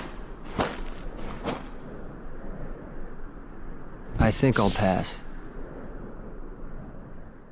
The story with Cloud and who he's looking for, I initially thought it could be one of several people because of his connection to Final Fantasy VII, if you understand that story right. I thought maybe it could be either Tifa or Aerith. Aerith made the most sense to me because Hades is the Lord of the Dead, and Cloud would have seen Aerith get stabbed, so maybe he wanted to see if he could get Aerith back, but Aerith is alive in this timeline, and the events of Final Fantasy VII influence but don't exactly affect the Kingdom Hearts world, right? So there's this mystery. Who is Cloud looking for? And that's kind of one of the lingering plot threads through this game. You'll run into Cloud again. Don't worry about it. Just to take a minor break from the story, after the Coliseum, I went back to Traverse Town to pick up some items after my lengthy fights with Cloud and with Cerberus, and to pick up some new weapons for Donald and Goofy. I also went to see the wizard Merlin. If you go into the 3rd district of Traverse Town, there is a door with a flame symbol on it. If you shoot it with fire, it will open. It'll take you to like a dilapidated, rundown hut in the middle of a lake, kind of sectioned off from the rest of Traverse Town. And I'm not 100% sure what happens here, but so you cross the lake and you go into this rundown hut, basically. You're looking around and Sora starts hallucinating. He sees Kairi in Merlin's study. It's reminding him of the time they spent in the secret place, right? And then he kind of snaps out of it, and Merlin shows up, and he basically unpacks his whole house from his little bag that he's had. Basically, Merlin has a bag of holding, and he travels with all of his stuff wherever he goes. And this is basically a place where you can practice your magic, and the fairy godmother from Cinderella is there. She can unlock stones that you get for summons. That's basically her purpose. But I basically just went back to unlock this part, and you don't have to do it right now, but I just decided to do it while I was there.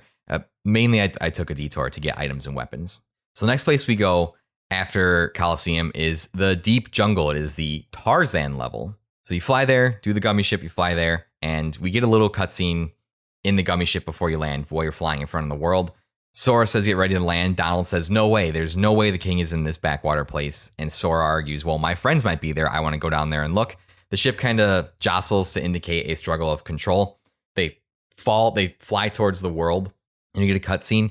Sora falls from a ridiculously high height from the sky, crashes through the ceiling of a giant treehouse that is in the tree canopy, and just crashes to the ground. Comes to, is immediately attacked by a cheetah, or maybe it's a jaguar, or I don't know, something like that. Whatever's in the jungle, one of those two. I'm too lazy to look it up. But the cheetah character is in Tarzan. It's Sabor. So the process of events is Sora falls from space, crashes through the roof, slams into the ground, and gets immediately mauled by a cheetah, which is a fight. You fight the cheetah, you beat it, it runs off. It's not that super challenging. But one of the things that's really cool is throughout this world, until you fight him for the last time, Sabor will come back at random times and mess with you, and you'll have to fight him. So it's kind of like he's hunting you. So it adds a element to the world that makes it feel alive. Like, hey, this is something that would actually happen in the jungle if you were out there. This creature would be stalking you and would be hunting you and trying to kill you. So that is kind of cool. Sora fights off Sabor. Tarzan appears to chase him off. And Sora tries to communicate with him, but Tarzan can't speak English. He speaks very bits of broken English. It's hard to communicate with him. He speaks mostly the gorilla speak. Sora tries to tell Tarzan that he's looking for his friends. It says his friends, Riku and Kairi, and Donald. He goes to say Donald and Goofy, but he's pissed off at Donald, so he says he's looking for his friends, Riku and Kairi. And this is kind of cool to see because, again, 20 years into the series, you just know that Sora, Donald, and Goofy are a package deal, right? This is still very early on in their adventures. They're still learning about each other. They still argue with each other. They're still trying to figure out what that dynamic looks like because they don't know each other that well. So I think it's cool that Sora starts to tell Tarzan that he's looking for Donald and Goofy, but he stops and then says he's looking for his friends Riku and Kairi. Tarzan responds that his friends are here, says something to Sora in gorilla speak that he doesn't understand. And Sora at this time too is kind of hallucinating again. He sees Kairi kind of walk by in the background and then walk off. So Sora doesn't really know if he's actually seeing Kairi or he just kind of took a hit to the head when he fell from outer space. We switch to Donald and Goofy, who landed in the middle of the jungle, away from Sora, way away from Sora, trying to figure out what their next move is because they basically fell from outer space. They encounter a gorilla who runs away and poops a gummy block basically after hearing some rustling in the trees, and out steps a man with a double-barrel shotgun, packing heat in Kingdom Hearts. And if you know the story of Tarzan, you know this is the hunter, Clayton. Tarzan brings Sora to Jane's camp where he reunites with Donald and Goofy, who are initially really excited to see each other, him and Donald are, but then become standoffish with one another. Jane tells them that they can stay as long as they like. you run around the camp and collect a bunch of slides to try and show Tarzan, because they're trying to teach Tarzan how to communicate with them so that he can tell Sora where their friends are. Clayton comes in and says they have to be with the gorillas. Tarzan won't tell us where they are, but they have to be there. That's the only place we haven't looked. We've been all over this jungle. You know, Clayton has ulterior motives. He's not wanting to go to the gorillas to help Sora find his friends. He's a hunter. He wants to go to the gorillas so he can hunt them and have big game trophies. But Tarzan relents and decides he wants to help Sora and says he's going to go see Kerchak, which is, if you watch the Tarzan movie, he's the leader of all of the gorillas. Tarzan takes them to the sacred nesting grounds, appeals to Kerchak, and in this cutscene, we actually see Tarzan talking in full sentences, but he's talking in gorilla. The game's just letting us hear what he's saying to Kerchak, and then you switch scenes, it's point of view to where Sora, Donald, and Goofy are standing, and they're like, do you understand any of this? And Donald's like, no, I have no idea what's going on. Kerchak completely ignores Tarzan, looks away, looks towards the tree house. They decide to go over there because that's where he was looking. And this is where the gang catches Clayton trying to kill a gorilla, like basically hunting him, not acting in the best of faith. He tries to BS his way out of it and say, there was a snake that slithered by. I was just saving the gorilla's life. And they're not buying it at all. What basically happens here is Clayton goes off. They reunite at camp. Jane tells Clayton that he's not to go near the gorillas again because she's the researcher. She's in charge of this expedition. He's pissed. He leaves. Up until this point, this is an interesting thing about this world. Up until this point, there has been no sign of any Heartless. You haven't fought any Heartless. The only enemy that you fought is Sabor, the cheetah, jaguar, whatever it is. I don't know. I'm too lazy to look it up. You hear a gunshot ring out in the forest, and you rush to see if you can find where Clayton is. You find his pipe on the ground, and this is where the Heartless start to appear into the world, drawn here for some reason when they weren't here before. You quickly figure out it's Clayton. Right? His desire for power, his desire for wanting to achieve what he's here to achieve means that he's had the ability now to call the Heartless to him. And he's not in the round table of Disney villains that are involved in this plot. He's basically here to show you is like what happens when you start to give your heart into the darkness. So you spend time running around the level, you rescue the gorillas that have been rounded up by the Heartless, and you have a final showdown with Clayton, who you proceed to beat the shit out of, and then the fight gets interrupted. The cliff behind him explodes, and there's a chameleon Heartless boss you have to fight. He jumps up on top of it. This fight's kind of cool because the chameleon like phases in and out of your view field, like a chameleon would. So sometimes you can see it, sometimes you can't. And you're fighting both a chameleon and Clayton. So it's up to you really which one you go after first. I always kill the chameleon Heartless first because with Sonic Blade, it's relatively easy. And then you kill Clayton, which by the way, Clayton just straight up fucking shoots you with his double barrel shotgun. No mercy at all. So after you defeat Clayton, Kerchak shows up, grabs you, and yeets your ass up onto the cliffside where the waterfall is. And you go through the waterfall real quick, and you reach an area called the Heart of the Jungle. And this is where Tarzan repeats the word in gorilla that he told to Sora at the top of the treehouse, and where he said, that's where your friends are. And Jane's like, oh, that word in gorilla means heart, friends in our hearts.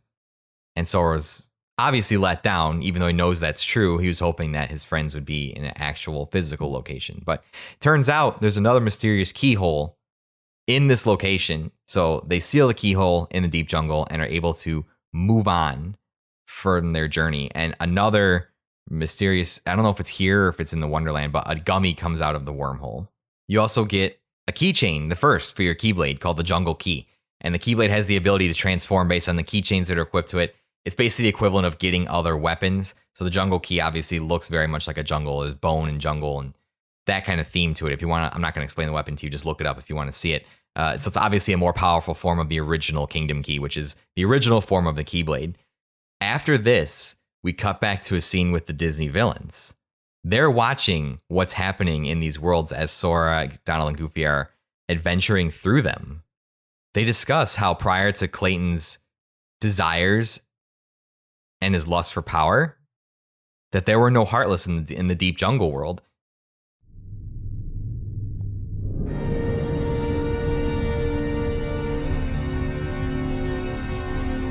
What drew the Heartless to that world? The hunter lured them there. It was his lust for power that was the bait. But it seems the bait was too tasty for his own good. Yeah, he got chopped instead. A weak-hearted fool like him stood no chance against the Heartless. But the boy is a problem. He found one of the keyholes. Fear not. It will take him ages to find the rest. Besides, he remains blissfully unaware of our other plan. Yes, the princesses. They are falling into our hands one by one. Speaking of which... And this is where we see, step into the light, Alice. She was kidnapped by the Disney villains. And we get reference to something, Ursula just says, yes, the princesses, when Maleficent mentions their other plan. So the Disney villains are working in the background to some end to orchestrate some overall goal that involves the taking of Disney princesses. From here, we're returning back to Traverse Town once again. We want to ask Leon about these weird gummy blocks that we've been getting. And we find Leon in the secret place, which we're able to access, or the secret underground waterway, whatever it's called, which we're able to access via a Red Trinity, which we unlock. And the Red Trinity is super funny. It's basically just Sora, Donald, and Goofy running at an object to smash through it. And Donald basically gets crushed because he's the first one to run at it. It's very funny. And Leon elaborates a little more. We tell Leon the things that we found in our journey so far. And he explains the purposes of the keyhole. He says every world has a keyhole that leads to that world's heart. So not only do people have hearts, but the worlds have hearts as well. And the Keyblade can seal these keyholes so that the Heartless can't get to the heart of a world. Because if they do, they can corrupt it and basically destroy the world, which is what happened to Sora's island. Leon tells Sora that he needs to go and seal the keyholes in the worlds that he's in to protect them from falling into the darkness, to falling into the Heartless, and them just consuming the world. And Aerith tells him that Sid can help them with the gummy blocks that they found. And we find out, because in Final Fantasy VII, Sid is a ship engineer, or, does ships, based on my understanding of the story. They go see Sid. Sid's like, yeah, I know what those are. Those are navigation gummies, and these will basically allow you to travel to other worlds that aren't on the map yet. And Sid agrees to install them on the gummy ship for them. He just wants them to run a quick errand for him, which is to go see Merlin with a book that he has for him, which turns out to be the Winnie the Pooh book. And yes, Winnie the Pooh book is a world in this game that you can go and explore. It is not integral to the story. It is not integral to the progression of anything. There's no combat there. It's just basically a minigame world where you experience several iconic scenes of Winnie the Pooh story. So you don't have to worry about it. I did this at the end of the game. It's not that important. So you basically deliver that to Merlin, and he also asks you to investigate bells that have been ringing. And this is unusual because the bells have not been ringing. That is what he has said. So we go to investigate the bells ringing, go to the Gizmo shop, and we climb up the side of the Gizmo shop, get to the top, and you, with another Red Trinity, break through into an area where you can ring the bell. If you ring the bell 3 times, that'll change the mural on the fountain that is in the 2nd district. So obviously you're going to be naturally drawn to that. You go over there to investigate it and see what it's about, and the guard armor reappears. You fight the guard armor, and this time you beat it pretty quick, but then it changes form. Its feet switch to its hands switch to its feet, and its head flips inside out. So this is called the opposite armor. It's basically an upgraded form of the guard armor fight to test your skills after this first phase of your journey to see if you've learned anything. Not a very tough fight. I still really like it a lot because the parts are separate from each other, and the parts are much more aggressive in this opposite armor form. But you defeat the opposite armor, and the mural on the fountain flashes, and you see a keyhole is the keyhole for Traverse Town, and you seal it. We go and report all this to Leon. He's very thankful that we sealed the keyhole here, and we're waiting for Sid. And this is where Leon asks us if we've ever heard about Maleficent. This is the first time we've ever heard about her. And Leon explains that Maleficent is the reason that this world is full of darkness. She took over the Final Fantasy characters' world where they came from. 9 years ago, she took over their world. This is part of the reason why Squall prefers to be called Leon. He feels tremendous guilt that he was not able to protect his world. So he wants to leave that part of him behind and go by a different name because it's too painful for him to think about that. Kind of a weak reason, but it is what it is.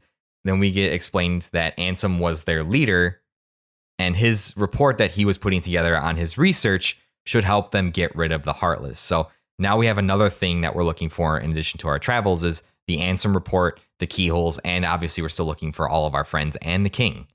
Well, our heroes are having this conversation inside of a vacant house in the 3rd district. On the outside, we see Maleficent with Riku. I have to back up because I forgot something. I forgot something critical. After we deliver the book to Merlin, we go back out into the 3rd district. It's kind of an open area, and some Heartless appear, but then they're suddenly killed. And Riku shows up. There you are. What's going on? Riku! Hey, cut it out. I'm not dreaming this time. Right? I hope not. Took forever to find you. Riku! Wait a second, where's Kairi? Isn't she with you? Well, don't worry. I'm sure she made it off the island too. We're finally free. Hey, she might even be looking for us now. We'll all be together again soon. Don't worry. Just leave everything to me. I know this...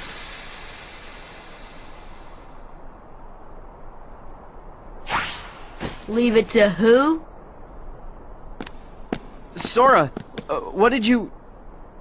I've been looking for you, and Kairi too, with their help. Who are they? We visited so many places and worlds, looking for you. Really? Well, what do you know? I never would have guessed. Oh, and guess what? Sora's the Keyblade Master. Who was it? What's that mean? So, this is called a Keyblade? Huh? Hey, give it back! Catch. Whoa. Okay, so you're coming with us, right? We've got this awesome rocket. Wait till you see it. No, he can't come. What? Forget it. Oh, come on. He's my friend. I don't care. Oh, he's gone. Riku doesn't really know how to react to this because he's, from what we've seen of him on Destiny Island and our interactions with him, he's kind of used to being the leader. He's been the moral. Riku's used to being the leader. He's the older kid. He's stronger. You know, he has a very strong-willed personality. That's what he's used to being, the protective force in his friendships. And he's kind of off-put by the fact that Sora's been able to go all these places without him, seemingly replaced him and Kairi with Donald and Goofy, and doesn't seem to be like needing his help to take care of things. And that's got to be very difficult for when you have a personality like that. And it kind of starts this friction between Sora and Riku. And as Sora's explaining to him what the Keyblade is, Riku grabs it and says, "Oh, so this is the Keyblade, huh?" Something very interesting and very important to note here, right? The Keyblade chose Sora to wield it, and normally he can call it to him with a flash of light. And if anyone else tries to wield it, it will return to him in a flash of light. Riku holds it and wields it for a significant portion of time, and it does not jump back to Sora. It doesn't jump back to Sora in a flash of light. He tosses it back to him. Something very interesting to keep in the back of your mind. Sora tells Riku to come with them. They've got a rocket. Donald says no, he can't come with because Donald's just being a dick. And while they're fighting, Riku vanishes. He just leaves. Sora's very disappointed, but being the jolly fellow that he always is, he's just happy that his friend is alive. Fast forward back to the scene where everyone's in the house. We just had that conversation about Maleficent, all that stuff. We cut to outside of the house where Riku and Maleficent are watching all this happen through a window, not trying to hide it all, but they don't see it. And Maleficent is whispering sweet nothings into Riku's ear. You see, it's just as I told you. While you toiled away trying to find your dear friend, he quite simply replaced you with some new companions. Evidently, now he values them far more than he does you. You're better off without that wretched boy. Now think no more of him and come with me. I'll help you find what you're searching for. After these events occur, the navigation gummies are installed on our ship, and I believe that Sid even throws in a warp drive as well, which allows us to just warp to any world that we want, which is great because if you wanted to get to Deep Jungle, which was 2 spots away from Traverse Town, you used to have to fly to either first Wonderland or the Coliseum and then fly to Deep Jungle, but now we can just warp there. It's great. It's fantastic. It feels so good. And now there's a new path open to a new world. This is where what I call phase 1 of the game ends. This is kind of like the intro to the game. We're going to get into the middle section now, which I divide Kingdom Hearts into phases because I think it makes more sense. So phase 1 being this first introductory part all the way through Deep Jungle, Traverse Town when you first meet Riku. This is where phase 2 is going to kick off, and the world that you go to is Agrabah. And I think Agrabah is really where this game starts to take a step up. We go to land in Agrabah, and before we do, we get a cutscene of Maleficent and Jafar. 2 really iconic Disney villains walking side by side, which is crazy to see on screen and crazy to think about. They're discussing their plans about the princesses and the keyhole for Agrabah, looking for Jasmine. Maleficent warns Jafar because Jafar is very cocky about his ability to get these things done. He's taken over Agrabah with the help of the Heartless and warns Jafar about abusing the darkness. Jafar says not to worry. He is committed to the overall plan that Maleficent has with the princesses, and here we start to kind of see the hubris of the Disney villains. He, at the same time, seems more concerned about his own personal worldly events going on than in helping to secure the princesses for Maleficent's desires. He wants to find the keyhole and take control of the world. So we kind of see that the Disney villains, while they've come together for a loosely common goal, they still are very much concerned with the overall goals they have in their own worlds. Our heroic trio arrive in Agrabah. You fight some Heartless in the streets. Eventually you stumble across Jasmine, who Jafar has been looking for, is obviously one of the princesses. She tells them that Jafar is taking control of Agrabah, is looking for the keyhole, but Aladdin helped her. And as soon as she says the name Aladdin, Jafar appears on a ledge standing above them, asking where he can find Aladdin. He sicks a gang of Heartless on us when we tell Jasmine to run. And after we defeat the horde of Heartless he sicks on us, we start to look all over Agrabah for her. We eventually find our way into Aladdin's house and find a carpet trapped. The carpet takes us to where Aladdin is, and he's of course at the famous Cave of Wonders, the Lionhead Cave of Wonders, where he finds the lamp, summons the genie, all that stuff. But we arrive at the Cave of Wonders to find Aladdin stuck in some kind of quicksand sinkhole, and we fight some Heartless. We try to get him out. The Heartless keep appearing, and this is when he gets out of the sinkhole and uses the lamp to summon the genie. And his first wish is for Genie to get rid of all the Heartless. Shows up. Unfortunately, it's not Robin Williams, which is really, really disappointing.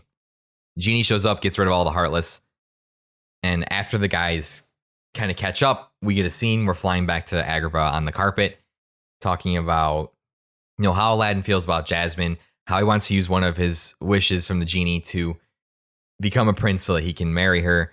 The plot of the movie, basic stuff here, and agrees to use his last wish to free the genie. The gang arrives in Agrabah to find Jasmine cornered by Jafar.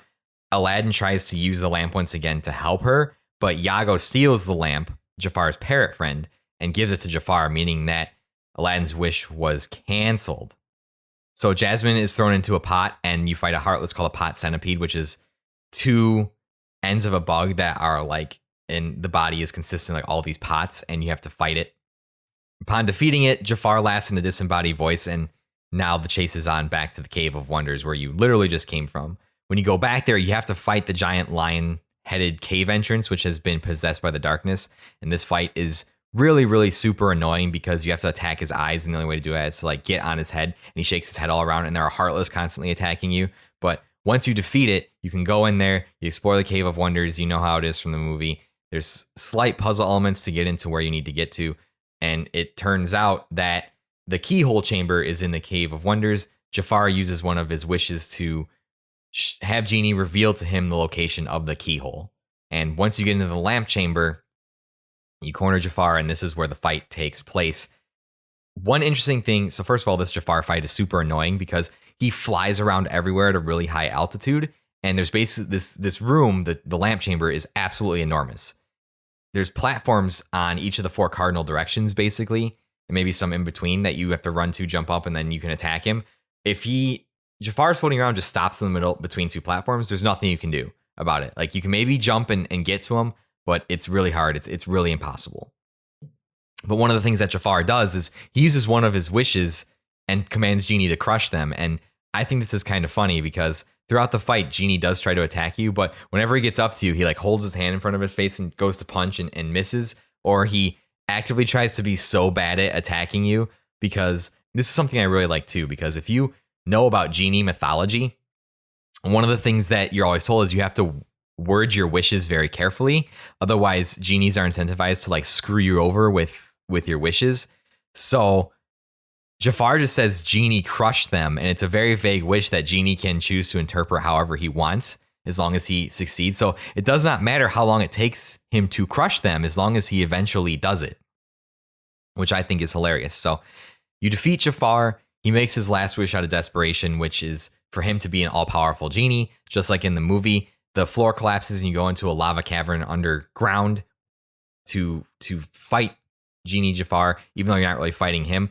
This fight sucks because it's super boring. You're just fighting Yago, who's carrying Jafar's lamp around now that he's a genie, and it's just basically chasing Yago and avoiding the boulders that Genie Jafar throws at you. Eventually, you defeat Yago, you get the lamp. Obviously, again, keeping with the tradition of genies screwing people over with poorly worded wishes. Since Jafar is a genie, he has to be confined to a lamp, and that's how you beat him. You get the lamp. After you seal Jafar in the lamp, you get a cutscene where Jasmine is up in the lamp chamber above, still on a platform, and she turns and it cuts to black, very heavily implying that she gets taken. So when they go back up to the lamp chamber, Sora seals the keyhole and Jasmine is nowhere to be found. Aladdin, understandably distraught when they return to his home, wants Sora to let him go with him to find Jasmine, and they obviously can't do that because they're not supposed to be meddling in the affairs of other worlds, which they've been very, very bad at up until this point. Although I would argue that Keyblade wielder job description has crossed paths with what is happening in the Disney world. So I'd say Sora has like inadvertently meddled to save the integrity of the world. So Sora says he can't take Aladdin with him because he can't meddle, but Aladdin uses his last wish to free the genie so that Genie can go with Sora and help find Jasmine, and Genie becomes a summon, which I don't really understand the logic in that because Genie would still be bound to the logic of his world since all the worlds are separate. So I don't know what would allow him to leave the world and go with Sora and that not be meddling, but Aladdin's not able to go with. It's very strange when you start to think about it, but that's Kingdom Hearts for you. After this, we get a scene with Maleficent, Hades, and Riku standing around discussing the downfall of Jafar. Hades mentions to Riku that Riku could have helped turn the tide of that battle if he would have stuck around, implying that Riku was there and he was the one that kidnapped Jasmine. And Riku responds, he said, "My only job was to get the princess, it wasn't to fight anybody." It's at this point that Maleficent reveals that they've found Kairi. And Riku, understandably, he's 16, he's not stupid. He's asking Maleficent like what the catch is, like why are you doing all this for me? I'm obviously kidnapping people for you, but why are you doing this for me? And Maleficent says that she thinks of Riku like the son, very creepily touches his face, where she's like, yeah, I obviously don't believe you at all. After this, I made a quick pit stop back to Traverse Town. I found one of the torn pages for the Winnie the Pooh book, and we unlocked Green Trinity in Agrabah. So I unlocked the Green Trinity, which was in the item shop, which unlocked Moogle synthesis. Yes, there is synthesis in this game.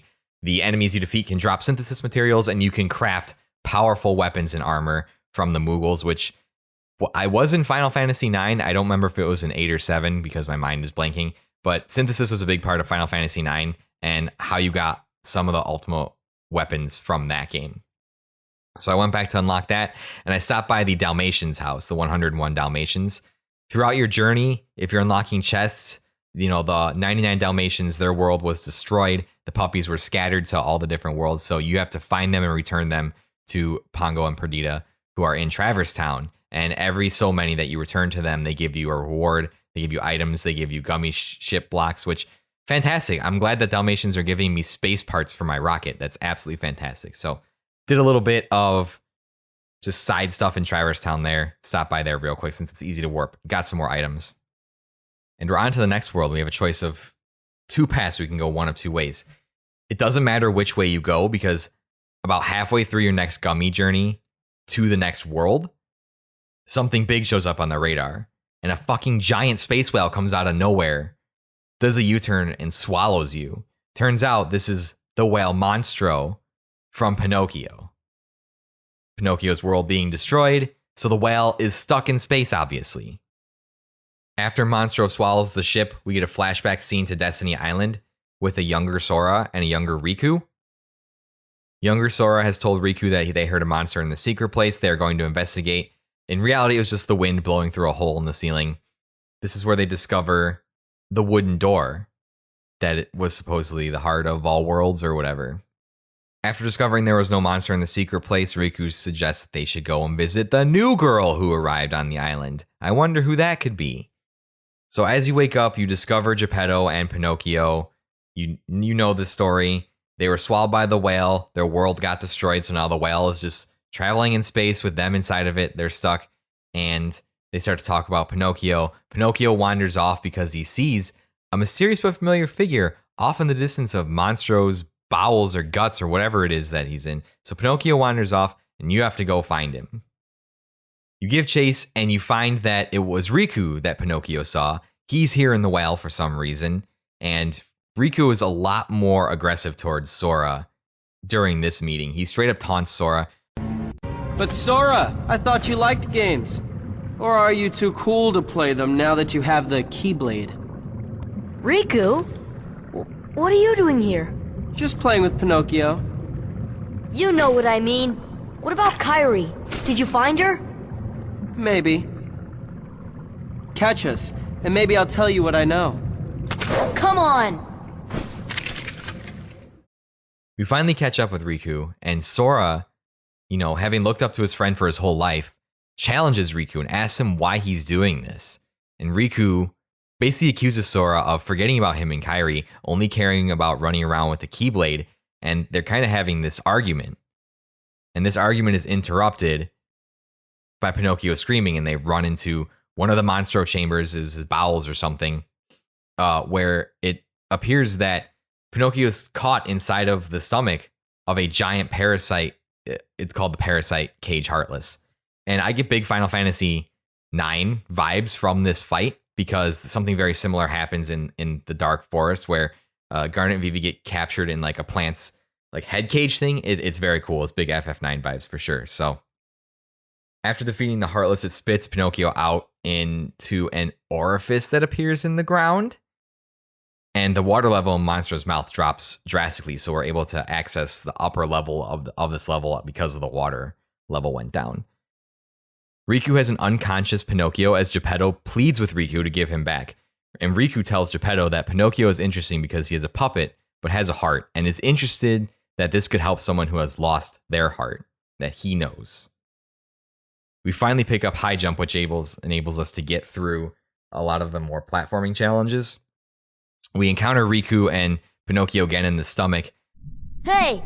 Let Pinocchio go, Riku! A puppet that's lost its heart to the Heartless. Maybe it holds the key to helping Kairi. How about it, Sora? Let's join forces to save her. We can do it together. What? You'd rather fight me? Over a puppet that has no heart? Heart or no heart, at least he still has a conscience. Conscience? You might not hear it, but right now it's loud and clear. And it's telling me you're on the wrong side! Then you leave me no choice. And this is a really, really big moment. Rather than take Riku, his longtime friend, at his word, Sora raises his Keyblade against his best friend and tells him even if Pinocchio lost his heart, that no matter what happens, at least he still has a conscience, and Sora's conscience is telling him that Riku is on the wrong side. This is huge. A person that Sora has looked up to his entire life, he's actively raising his Keyblade against him and ready to fight him. No matter how much Sora looks up to Riku or cares for him as his friend, he knows and is willing to call Riku out when he is wrong and push back against the way Riku is being. But before anything can come of this, the parasite cage shows back up and we have to fight it again, and Riku uses this moment to escape without Pinocchio. We defeat the Heartless, obviously, and this causes a violent reaction inside of Monstro, who basically sneezes us out very much the way the movie happens, and we're back in space. We don't know what happened to Geppetto or Pinocchio. You can go back there if you want. You have access to high jump now, which will enable you to get all of the platforms, all the treasure chests that were back there, basically.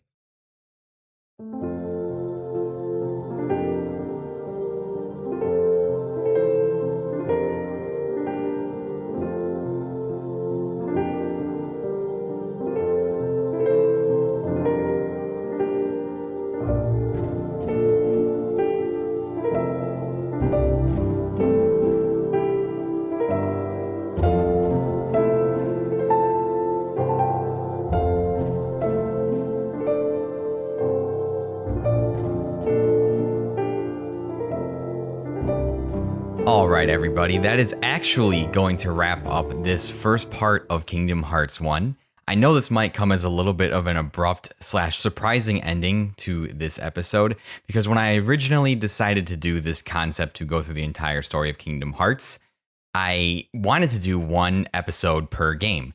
And I realize now that doing the first episode, I'm still kind of evolving the concept and evolving the things I want to do with this show here. So after talking to a couple people and having over 4 hours of audio that I recorded for this episode alone, I decided to split Kingdom Hearts into parts 1 and 2, just to make it a little more feasible to listen to. I don't know if this episode would easily be over 3 hours, probably pushing 3.5 hours after I edited everything together. So I kind of didn't want people to have to feel like they had to subject themselves to that and deliver it in a more bite-sized format, even though this will probably still end up being the longest episode on the Unlockables feed to date. This has been a very personal journey for me. Putting this episode together has tested everything I know about editing, about mixing sound.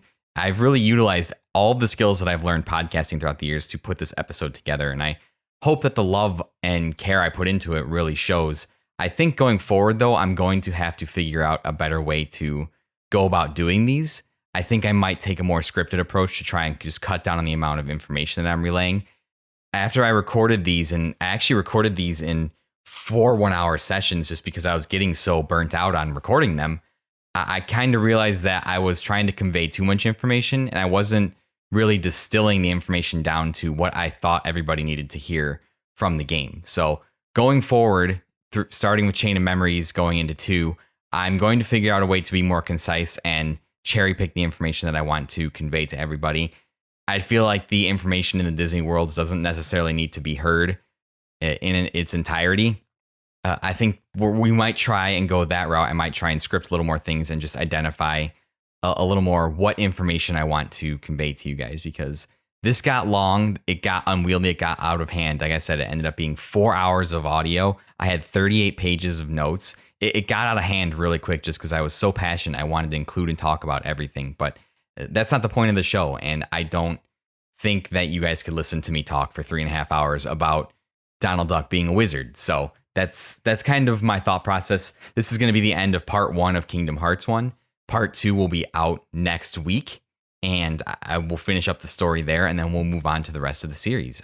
As always, I thank you so much for listening and spending just a little bit of your time with me this week and listening to me talk about one of my favorite series of games of all time. This game means a lot to me, and I hope my passion and my love for this game shows in the episode. And even if you aren't a fan of Kingdom Hearts, I hope it made it an enjoyable listen for you, because that's the reason I'm doing this. The episodes where I talk about the things that I really love seem to do really well and resonate really well with people. Back when I was doing side questing podcasts, the Advance Wars episode is like the number 2 episode that we ever did. And I know a lot of people haven't played that game, but because I was passionate about it, people said they really liked it. So I'm hoping to refine how this series looks as I go on and be able to deliver the information that you're looking for. So that'll be an adventure that I take while I'm playing these games, reliving some of my memories playing these games. Thank you so much for listening. You can find me in all the socials linked in the descriptions, all that stuff. And always remember, may your heart be your guiding key.